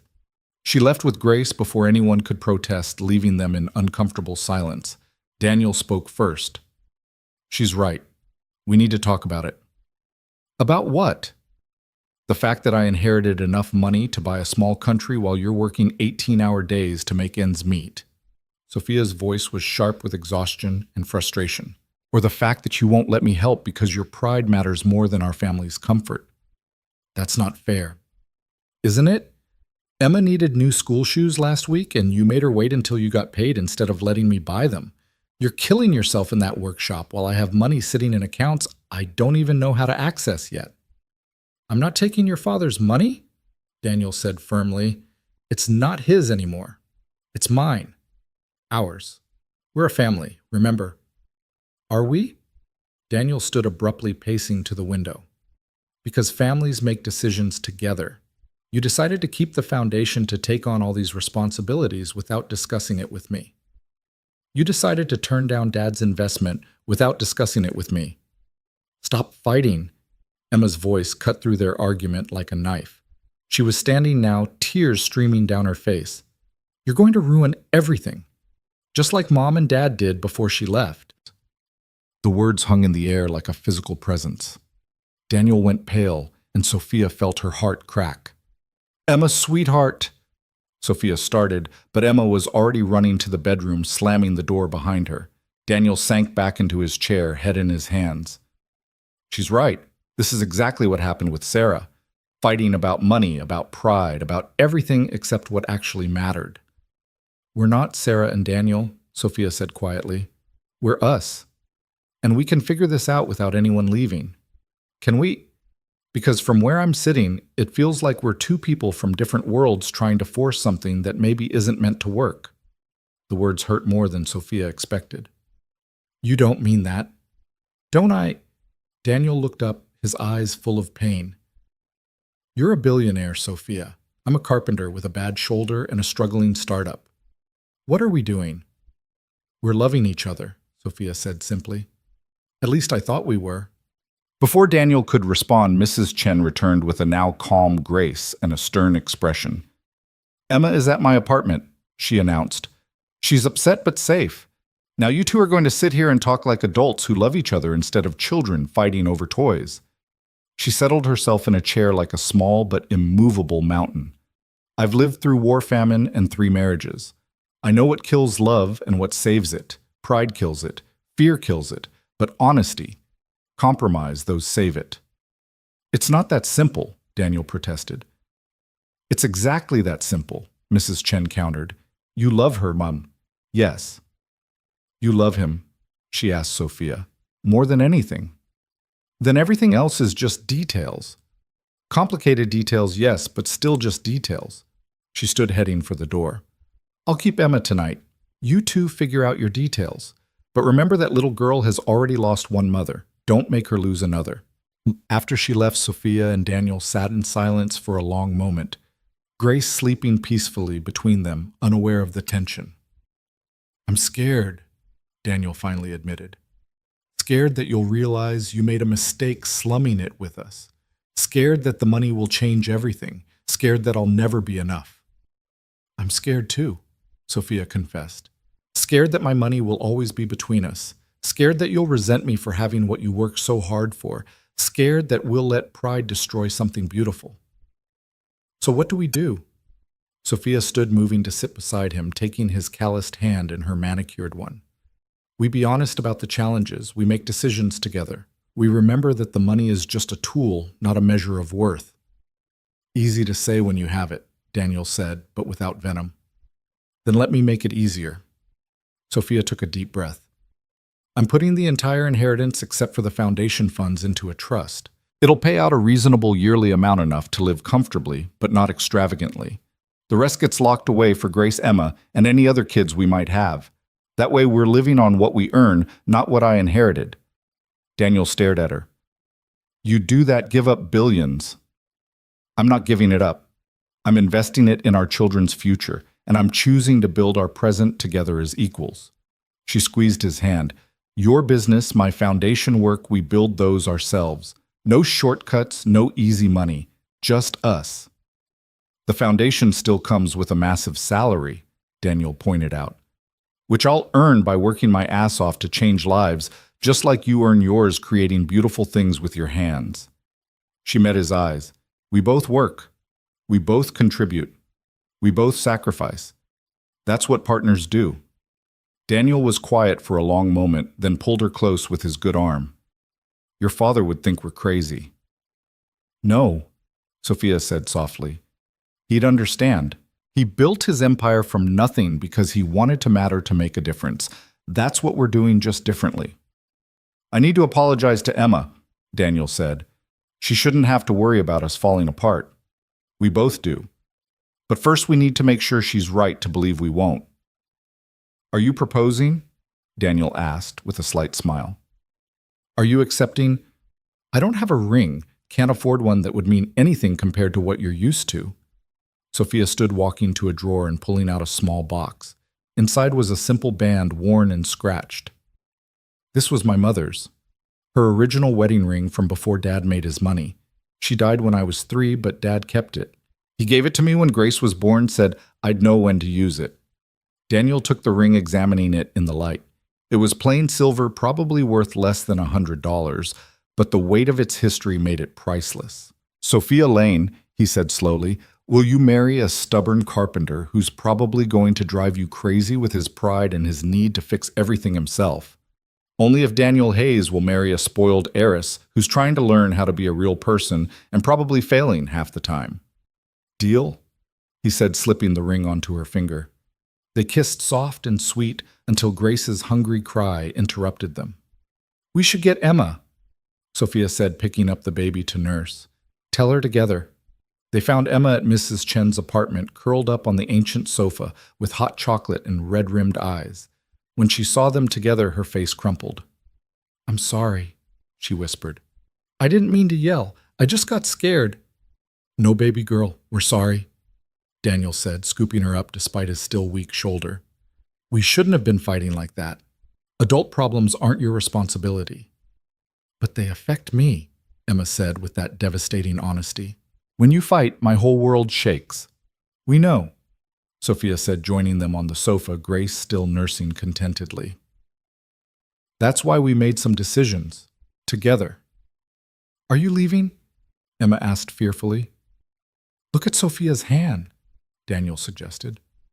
Emma looked gasped and threw her arms around Sophia's neck, careful of Grace. You're getting married. For real married. For real married, Sophia confirmed. If that's okay with you. It's more than okay. Can I be in the wedding? Can Grace? Can Mrs. Chen? Can we have cake? Yes to all of that, Daniel laughed. But it's going to be small, just family. We don't have a lot of family, Emma pointed out. We have enough, Mrs. Chen interjected from the kitchen where she was pretending not to eavesdrop. Quality over quantity. The wedding happened 3 weeks later in the community center where Harrison's memorial had been held. Sophia wore her mother's dress, altered to fit and yellowed with age, but perfect. Daniel wore his only suit, the one he'd bought for job interviews. Emma was the flower girl and ring bearer and self-appointed wedding coordinator, bossing everyone around with 7-year-old authority. Grace slept through most of it in Mrs. Chen's arms. The guests were an eclectic mix, Daniel's construction crew neighbors from the building, a few members of the foundation board who'd become genuine friends, the night shift nurses from the hospital who'd watched their love story unfold. No media, no society pages, no one who mattered to anyone but them. Do you, Sophia Lane, take this man who saved your life by almost dying, who refuses to let you buy him socks even when his have holes, who teaches your daughter that strength isn't about muscles but about showing up every day? The officiant was Mrs. Chen's nephew, a judge who'd flown in from California and decided to add his own flavor to the ceremony. I do, Sophia laughed through tears. And do you, Daniel Hayes, take this woman who gave up everything to gain everything, who burns eggs but makes perfect coffee, who sees you as a hero when you can barely see yourself as adequate? I do, Daniel said, his voice rough with emotion.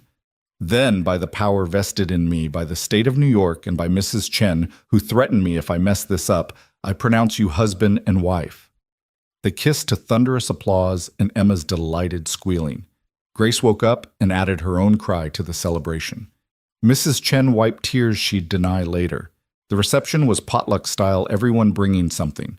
Daniel's foreman made his famous chili. The foundation's CFO brought wine that cost more than most people's rent, but poured it into paper cups without pretense. Emma performed an interpretive dance she'd choreographed herself that had everyone in stitches. Grace had a massive diaper blowout that required 3 people and an entire package of wipes to handle. It was chaotic and messy and absolutely perfect. No regrets, Daniel asked as they slow danced to music from someone's phone speaker, Emma standing on his feet while Sophia held Grace. Only one, Sophia said. I wish Dad could have been here. He is, Emma said confidently. He's in Grace's eyes, and in the foundation's work, and in the way you smile when you're really happy. That's what Mrs. Chen says about people who die. They leave pieces of themselves in the people who love them. When did you get so wise? Sophia asked, kissing the top of Emma's head. I've always been wise. You just had to slow down enough to notice. The truth of it hit home. They'd all been running Daniel from his failures, Sophia from her privilege, Emma from her abandonment. But here in this moment, they were still. They were whole. They were family. The first year of marriage wasn't easy. Daniel's business struggled initially, orders slow to come despite the quality of his work. Sophia juggled the foundation's demands with raising Grace and helping Emma with increasingly complex homework. Money was tight by choice, but still a source of tension when Emma needed braces and Daniel insisted on payment plans instead of using Sophia's emergency fund. "This is ridiculous," Sophia exploded one evening after a particularly frustrating argument about medical bills. "We have the money. It's sitting there doing nothing while we stress about orthodontist payments." "It's not doing nothing, it's securing our children's future," Daniel countered. "Their future won't matter if their present is consumed by their parents fighting about money." "Then maybe we need help," Daniel said quietly. "Maybe we need someone neutral to help us figure this out." It was the first time he'd admitted they couldn't solve everything themselves, and Sophia recognized the magnitude of that admission. They found a therapist who specialized in couples with financial disparities, a no-nonsense woman named Dr. Patricia Thornton, who called them on their respective issues without taking sides. "Daniel, your pride is costing your family peace," she said bluntly in their third session. "Sophia, your guilt about having money is making you resentful when Daniel won't accept it. You're both so focused on being fair that you're forgetting to be partners." "So what do we do?" Sophia asked. "You create a new normal, one that honors both your need for independence, Daniel, and your desire to contribute fully, Sophia. May I suggest a family budget that you both contribute to proportionally, Daniel, you put in what you earn. Sophia, you match it from your foundation salary. Everything else goes to savings and the children's trusts. That way you're living on what you both earn, but no one's killing themselves to prove a point." It took time, but gradually they found their rhythm. Daniel's business began to thrive as word spread about the furniture maker who'd taken a bullet for a stranger. He hated the attention, but couldn't deny it brought customers. Sophia restructured the foundation to focus on supporting single parents, pursuing education, or starting businesses with Daniel's story as inspiration, even though he refused to let her use his name. Emma flourished in her new stability, her grades soaring and her confidence growing. She still had moments of fear, still sometimes watched her parents anxiously for signs of conflict, but increasingly she relaxed into the certainty that this family was permanent. Grace grew from infant to toddler, with the security of being completely loved. She had Daniel's stubborn streak and Sophia's quick temper, Emma's protectiveness, and Mrs. Chen's uncanny ability to appear wherever food was being prepared. She called Daniel Dada, first, sending him into tears he'd deny later. "She knows," he said that night, Grace asleep between them in bed because she'd refused her crib again. "She knows I'm her father, not biologically, but in every way that matters." "Of course she knows," Sophia replied. "She's known since the day you first held her and promised to protect her like you protected me." "I didn't promise that out loud." "You didn't have to. Every time you check on her at night, every time you read her that same board book 15 times in a row, every time you kiss her scraped knees and chase away her bad dreams, you're keeping that promise." As Grace approached her second birthday, life had settled into a comfortable rhythm. Daniel's workshop had expanded, requiring him to hire 2 assistants. Sophia's foundation had funded over 100 single parents' educations and dozens of small businesses. Emma had started middle school, terrifying Daniel with her sudden interest in boys and makeup. "She's too young," he said desperately one morning as Emma left for school in lip gloss. "She's 12, Sophia reminded him. "And it's clear lip gloss, basically chapstick with sparkles. Sparkles lead to lipstick. Lipstick leads to dating. Dating leads to—" "Daniel, I'm not ready for this." No parent ever is. But before he could respond, Sophia's phone rang. The call that would change everything, though they didn't know it yet. "Mrs. Hayes, this is Dr. Morrison from Mount Sinai. We have you listed as Sarah Patterson's emergency contact. There's been an accident." Sophia felt the blood drain from her face. Sarah, Emma's biological mother, the woman who'd walked away 3 years ago and never looked back. "Is she—" "She's alive but critical. She's asking for Emma and Daniel." Sophia looked at Daniel, who'd gone rigid at Sarah's name. Emma was at school, blissfully unaware that her carefully constructed world was about to shift again. "We'll be right there," Sophia heard herself say. "What happened?" Daniel asked, his voice hollow. "Car accident. She's asking for you. For Emma." "No." The word was sharp, final. "She left. She doesn't get to waltz back in just because she's dying. Sophia finished gently. Daniel, I know you're angry. You have every right to be, but Emma deserves the chance to say goodbye, to ask her questions, to get closure, or to get her heart broken all over again. Maybe, but that's her choice to make, not ours. Daniel stood abruptly, pacing to the window. Grace toddled after him, wrapping her tiny arms around his leg. He picked her up automatically, holding her close. I can't watch Emma go through that again, he said brokenly. The months after Sarah left, the nightmares, the questions, the wondering what she did wrong. I can't. You won't be watching alone, Sophia reminded him. We'll be there together. All of us. Mrs. Chen, who'd been quietly listening from the kitchen where she was making lunch, spoke up. The girl needs to see her mother. Not for Sarah, but for Emma. Unfinished business becomes heavy burden later. Daniel looked between them, these women who'd become his family, who'd helped him rebuild after Sarah's destruction. What if she tries to take Emma? She can't, Sophia said firmly. She abandoned her. You have full custody. This is just goodbye. But even as she said it, Sophia wondered if anything involving Sarah could be that simple. They picked Emma up from school, her face cycling through emotions as they explained shock, anger, fear, and something that looked dangerously like hope. Is she coming back? Emma asked quietly. Is that why she wants to see me? We don't know, baby girl, Daniel said honestly. She's very sick. She might just want to say goodbye. Or sorry, Emma added bitterly. She should want to say sorry. At the hospital, they found Sarah diminished, a pale shadow of the vibrant woman who'd once lived in their apartment. Machines surrounded her, monitoring vitals that didn't look promising. Daniel, she whispered, her eyes filling with tears. You came. Emma wanted to come, he said stiffly. This is for her, not you. Sarah's eyes moved to Sophia, taking in the wedding ring, the protective hand on Emma's shoulder, the toddler in her arms. You remarried, she said, not a question. This is Sophia, my wife. She's Emma's mother now. Stepmother, Emma corrected quietly, then looked at Sophia apologetically.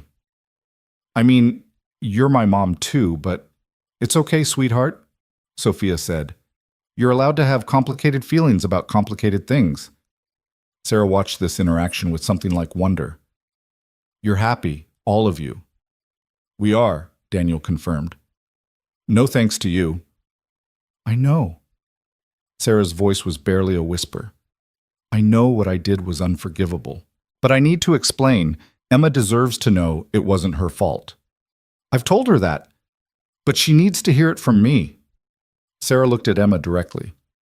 Baby, what I did had nothing to do with you. You were perfect, are perfect. I was sick in ways that medicine couldn't fix.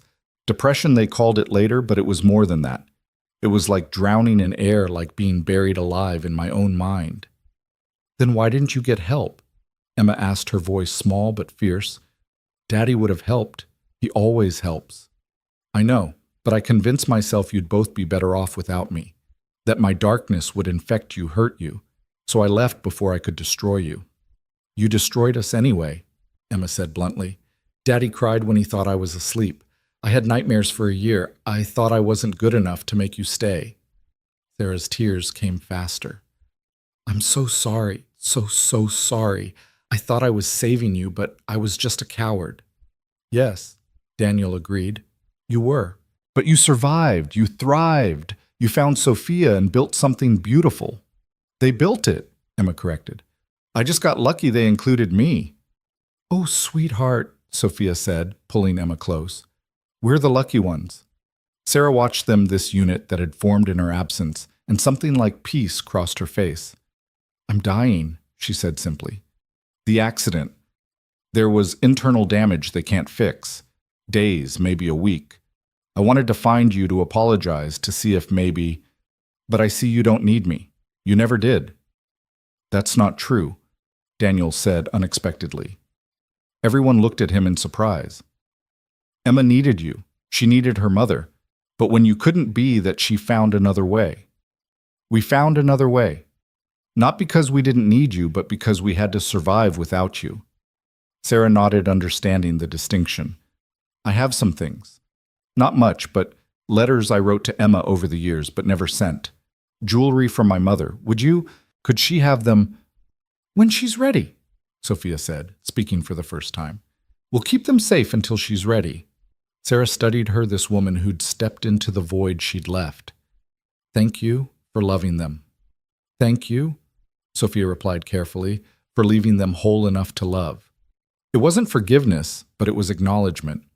Sarah seemed to understand that was all she could hope for. Emma stepped forward, her small face serious. I'm glad you're sorry. I'm glad you explained. But I'm also glad you left, because if you hadn't, Sophia wouldn't be my mom, and Grace wouldn't be my sister, and we wouldn't be a real family. So thank you for leaving, and I hope you find peace, but I don't forgive you. Not yet. Maybe not ever. The honesty was brutal, but Sarah nodded. That's fair. More than fair. They left shortly after Emma, quiet but not devastated, Daniel tense but not angry. Sophia protective but not possessive. Grace, oblivious to the drama, sang nonsense songs in her car seat. Are you okay? Sophia asked Emma as they drove home. I think so. Is that weird? She's dying and I feel relieved. Like now I know for sure she's not coming back to mess things up. That's not weird, Daniel said. That's honest. And honest is what we do, Emma said, repeating something Sophia often said. Even when it's hard. Sarah died 4 days later. They attended the small funeral, Emma placing a drawing on the casket. A picture of their family, all of them together with Sarah as a small figure in the corner, separated but acknowledged. She was part of our story, Emma explained, even if she wasn't part of our ending. The months following Sarah's funeral brought an unexpected peace to their household, as if her ghost had finally been laid to rest. Emma processed her grief in therapy, working through complicated feelings with a child psychologist who specialized in abandonment issues. Some days were harder than others, but the foundation of love surrounding her held firm. Daniel threw himself into his work with renewed energy, as if Sarah's death had released him from invisible chains. His furniture business expanded beyond custom pieces to restoration work for historical buildings, bringing in steady contracts that finally provided real financial stability.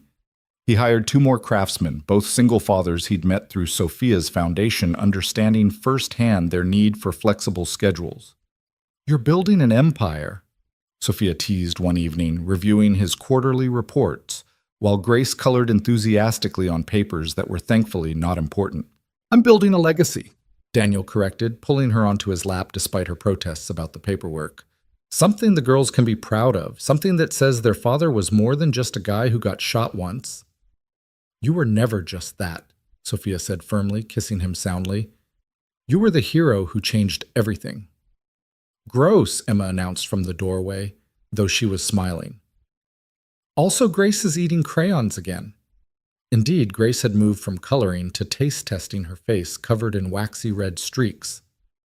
Yummy, she declared proudly. Your daughter is going to be an artist, Daniel said, scooping Grace up, or possibly a food critic. She's our daughter, Sophia corrected, and Daniel's smile could have lit the entire building. But life had a way of throwing curves when you least expected them. The call came on a Tuesday afternoon while Sophia was in a foundation board meeting. Her assistant knocked apologetically, whispering that it was urgent from Emma's school. Mrs. Hayes, this is Principal Morrison. There's been an incident with Emma. Sophia's heart stopped. Is she hurt? No, she's not injured, but she's been in a fight, a physical altercation with another student. We need you to come immediately. Sophia found Emma in the principal's office, sporting a split lip and defiant eyes. Across from her sat a boy with a black eye, forming his parents already there and looking furious. What happened? Sophia asked, keeping her voice calm despite her racing heart. Your daughter attacked my son, the boy's mother snapped, completely unprovoked. That's a lie, Emma burst out. He said, Emma, Principal Morrison interrupted firmly. Let me explain to your mother. She turned to Sophia. According to witnesses, Emma overheard Marcus making comments about her family's situation. When she confronted him verbally, he made additional remarks, and Emma responded physically. "What did he say?" Sophia asked, though she could guess. Emma's jaw clenched. "He said you weren't my real mom, that Dad only married you for money, that Grace was a bastard, and we were all trash playing dress-up." The room went silent. Sophia felt rage bloom in her chest, hot and protective. She looked at the boy who had the grace to look ashamed. "I see," she said coolly. "And what consequences will Marcus face for his verbal assault?" "Verbal assault," Marcus's father scoffed. "Boys will be boys, sticks and stones. Words can be weapons." Sophia interrupted her voice, taking on the steel she'd learned from her father's boardrooms. "Your son attacked my daughter's family with cruel, calculated words designed to hurt. She defended us. Perhaps if you taught your son basic human decency, his eye wouldn't be swelling shut right now.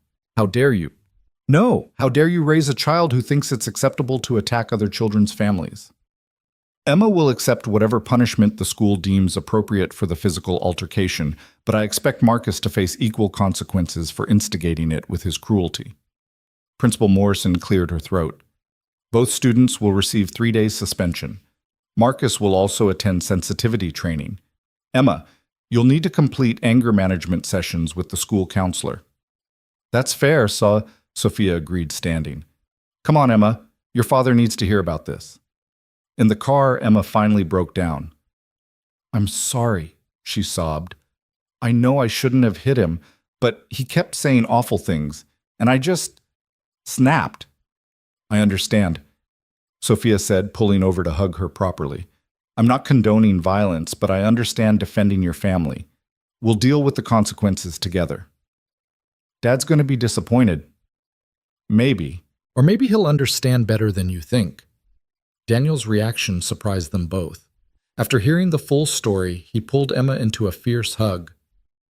"Violence isn't the answer," he said carefully, "but sometimes standing up for your family means standing up to bullies. I'm proud of you for defending us, even if I wish you'd found another way. You're not mad." "I'm mad at that boy's parents for raising a cruel child. I'm mad at a world that makes you feel like you have to physically fight to defend our family's validity. But mad at you. No, baby girl, never at you for loving us that fiercely."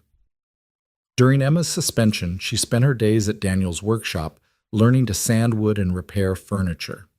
It was meditative work, and Daniel used the time to share stories about his own childhood, about fighting his way through foster care, about choosing to build rather than destroy. "Every piece of furniture has flaws," he explained, showing her how to work with wood grain instead of against it. "But those flaws make it unique, make it real. Same with families. We're not perfect, but we're real." "Marcus's family looks perfect," Emma said bitterly. "Looking perfect and being perfect are different things. That boy's cruelty came from somewhere, probably from parents who care more about appearances than character." "Sophia taught me that," Emma said, running her hand along a smooth table surface. "That real wealth isn't money. It's having people who love you no matter what." "Smart woman, your mom." "Which one?" Emma asked with a small smile. "Both in different ways. Sarah was smart enough to know she couldn't be what you needed. Sophia was smart enough to know she could." Meanwhile, Sophia was dealing with her own crisis at the foundation. One of their major donors, a conservative businessman named Richard Carlyle, had heard about Emma's suspension and was threatening to pull his funding. "I can't support an organization run by someone who condones violence," he said pompously during an emergency board meeting. "I don't condone violence," Sophia replied evenly. "I condone a 12-year-old girl defending her family against verbal abuse." She gave that boy a black eye. And he gave her wounds that won't show but will take longer to heal. Words matter, Mr. Carlyle. The words we use about families that don't look like ours, about love, that doesn't fit neat categories, about children who've survived abandonment and found new hope. Those words shape the world our children inherit. You're being overdramatic. Am I my daughter? And yes, she is my daughter in every way that matters. Was told she was worthless because her family was built through choice rather than just blood. If your funding depends on her accepting that abuse silently, then we don't want your money." The room went quiet. Other board members shifted uncomfortably. Carlyle's donation was significant, nearly $1 million annually. You'd lose my funding over this, he asked, disbelieving. I'd lose every penny before I'd teach Emma that money matters more than dignity, Sophia said firmly. This foundation exists to support non-traditional families, single parents, people rebuilding their lives. If we can't stand behind those values when it costs us something, then we're just playing charity games. I agree with Sophia, said unexpected voice. Margaret Chen. No relation to their Mrs. Chen, was their quietest board member, a widow who'd built a tech company from nothing. I'll double my contribution to cover Carlyle's loss if necessary. As will I, added James Rodriguez, whose own son had been raised by a single father. One by one, other board members voiced support. Carlyle left in a huff, but Sophia felt victorious. She'd stood for her family just as Emma had, just with different weapons. That evening, they celebrated Emma's return to school with homemade pizza, the kitchen a disaster of flour and sauce. Grace helped by eating cheese directly from the bag and getting tomato sauce in her hair. I heard what you did, Emma said quietly to Sophia while Daniel was giving Grace a desperately needed bath. At the foundation, Mrs. Rodriguez told her husband, and he told his son, and Bobby told me. News travels fast in middle school. You stood up for us. For me. Always, Sophia said simply. That's what mothers do. Emma hugged her tightly. I'm glad you're my mom. Both my moms taught me something important. Sarah taught me that leaving can be love if staying would hurt more, and you taught me that staying is love when it's a choice you make every day. When did you become so wise? Tuesday, Emma said solemnly, then giggled. Also, I've been seeing a therapist for 3 years. Dr. Kim says I have unusual emotional intelligence for my age. Dr. Kim is right. The school year progressed with fewer dramatic incidents. Emma's suspension actually elevated her social status, standing up to Marcus Whitman, whose father owned half the commercial real estate in their district, made her something of a folk hero among the kids who didn't fit the traditional mold. Grace started preschool, a moment that left both Daniel and Sophia emotional. She marched in with her dinosaur backpack and didn't look back too excited about new friends and finger painting to notice her parents' tears. She doesn't need us, Daniel said mournfully.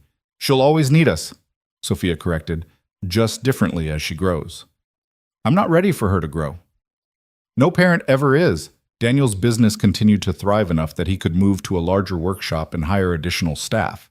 The loan from Harrison's estate sat untouched. He was determined to pay it back with interest. Even though the terms were so favorable, it was basically a gift.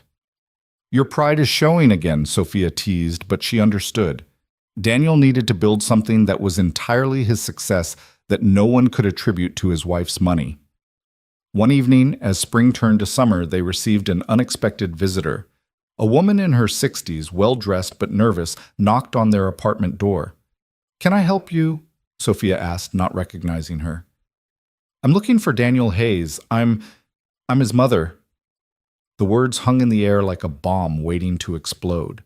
Daniel appeared behind Sophia, his face cycling through emotions: shock, anger, confusion. You're dead, he said flatly. They told me you died when I was 8. They lied, the woman Patricia said softly. I was in prison. Drug charges. By the time I got out, you were in foster care and they wouldn't tell me where. I've been looking for 20 years. 20 years, Daniel repeated, his voice dangerous.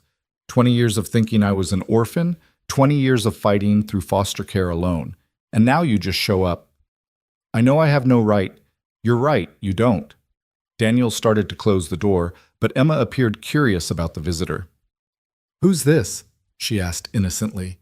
Patricia's eyes filled with tears. I'm your grandmother, Daniel's mother. Emma's eyes widened. Dad, you have a mom? I thought she was dead. So did I, Daniel said grimly. Emma, go to your room. But now... Emma went, but not before shooting a curious look at Patricia. Grace, thankfully, was already asleep. You need to leave, Daniel told Patricia. Please just let me explain. Explain what? How you chose drugs over your 8-year-old son. How you let me believe I was alone in the world. How you show up now when I finally have my life together. Expecting what exactly? Nothing, Patricia said quietly. I expect nothing. I needed to see you, to know you were okay, to apologize even though I know it's not enough. It's not, Daniel agreed. It's not even close to enough. Sophia watched this interaction, her heart breaking for both of them.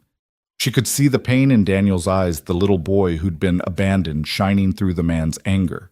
But she could also see the regret in Patricia's face, the weight of decades of loss. Daniel, she said softly, maybe we should hear her out. Daniel turned on her. There is no we in this. This is my mother who abandoned me, my pain, my choice. You're right, Sophia agreed. But Emma heard. She's going to have questions. And secrets have a way of poisoning families. Daniel's jaw clenched, but he stepped aside. 5 minutes. That's all you get. Patricia entered nervously, taking in the small but warm apartment, the children's artwork on the walls, the photos of their blended family. You've built something beautiful, she said softly. No thanks to you. I know. Patricia sat carefully on the edge of the couch. I was an addict, young, stupid, and selfish. Your father left when you were 2, couldn't handle my using. I told myself I was functioning, that I was still a good mother, but I wasn't. The night they arrested me, you were home alone, 8 years old and trying to make yourself dinner because I was too high to remember you needed to eat. Daniel flinched at the memory. They put you in emergency foster care. I signed away my rights, thinking it would be temporary, that I'd get clean and get you back. But prison changed me in ways I didn't expect. When I got out 3 years later, I was clean but broken. I convinced myself you were better off without me, that showing up would only hurt you more. So you let me think you were dead. The system told you that, not me. By the time I found out you were 18 and gone, I've hired private investigators, searched social media, everything. It wasn't until the news story about you saving that woman, saving Sophia, that I finally found you. The shooting was 3 years ago, Sophia pointed out quietly. I know. I've been working up the courage for 3 years, watching from afar, seeing you build this family, these businesses. I didn't want to disrupt your happiness, but I'm sick now, cancer, and I couldn't die without trying to apologize. The word cancer hung heavy in the room. Sophia thought of Harrison, of Last Chances and Final Conversations. You're dying, Daniel asked, his voice slightly less harsh. Maybe. Probably. Treatment might buy me a year or 2, but... Patricia shrugged. I'm not here for sympathy. I'm here to say I'm sorry that I loved you even when I was too broken to show it, and that I'm proud of the man you became despite me. Daniel stood abruptly, pacing to the window. Emma had crept back to the hallway, listening despite being told to stay in her room. Sophia saw her and made a decision. Emma, come here. Emma came sheepishly. I'm sorry, It's okay. This affects you too. Sophia looked at Daniel. She should be part of this conversation. Daniel nodded reluctantly. Emma sat beside Sophia, studying Patricia with curious eyes. You're really my grandmother. Biologically, yes, Patricia answered carefully. But being a grandmother is about more than biology, and I haven't earned that title. Why did you leave my dad? I was sick, addicted to drugs. I made terrible choices that hurt him. Like my first mom, Emma said quietly. She was sick in her heart and left. But it still hurt. Yes, Patricia agreed. It still hurt. And I'm sorry for that hurt. Emma looked at Daniel. Are you going to forgive her? I don't know, Daniel answered honestly. Forgiveness isn't something you just decide. It's something you work toward. Dr. Kim says forgiveness is for us, not them, Emma offered. That holding on to anger is like drinking poison and expecting the other person to die. Your Dr. Kim sounds wise, Patricia said with a small smile. She is. She also says family is complicated, and that's okay. Emma looked between the adults. Maybe we could be complicated family, not pretending everything's fine, but not pretending you don't exist either. Daniel looked at his daughter, this wise child who'd survived her own abandonment and come out compassionate rather than bitter. What would that look like? He asked carefully. I don't know, Emma admitted. Maybe letters first, or coffee sometimes, baby steps, like when Grace was learning to walk. I don't deserve even that, Patricia said quickly. If you want me to leave and never contact you again, I will. That's what Sarah thought, Emma said. That we were better off without her, but she was wrong. We were better off with the truth, even if it hurt. Secrets are what poison families, not truth. Daniel looked at Sophia seeking support or permission or something. She took his hand, squeezing gently. Whatever you decide, we're here, she said simply. Daniel was quiet for a long moment, then exhaled heavily. Letters. We can start with letters. Emma's right secrets poison families, and I won't have Grace growing up not knowing she has a grandmother, even a complicated one. Patricia's eyes filled with tears. Thank you. That's more than I deserve. Yes, Daniel agreed. It is. But my daughter is teaching me that sometimes grace isn't about what people deserve. Patricia left with their mailing address and a fragile hope. After she was gone, Daniel collapsed on the couch, emotionally exhausted. You did the right thing, Sophia said, curling into his side. Did I feel like I just opened a door I've kept locked for 30 years. Maybe it needed opening, Emma suggested, squeezing in on his other side. Like when we cleaned out the storage unit and found all that stuff we forgot we had. Some of it was garbage, but some was treasure. And some was both, Daniel added, thinking of Sarah's letters to Emma, still unopened but saved. Exactly. Complicated family. Grace woke then, padding out in her dinosaur pajamas, rubbing sleepy eyes. Why everybody's sad? Not sad baby, Daniel said, pulling her onto his lap. Just feeling big feelings. Oh, ice cream helps with big feelings. Does it now? Sophia laughed. Mrs. Chen says so. Well, if Mrs.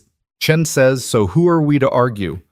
So they had ice cream at 10 o'clock on a Tuesday night. 4 people who'd chosen each other despite everything building something beautiful from broken pieces. Patricia's letters started coming weekly, careful and respectful, never asking for more than Daniel was willing to give. She shared stories of his early childhood, that he'd forgotten medical history, that proved useful when Grace needed testing for allergies, and gradual glimpses of a woman trying to make amends with limited time. After 6 months of letters, Daniel agreed to meet for coffee. Sophia offered to come, but he went alone, needing to face this particular ghost himself. She looks older than her years, he said when he returned. Worn down by regret more than cancer. We talked for an hour.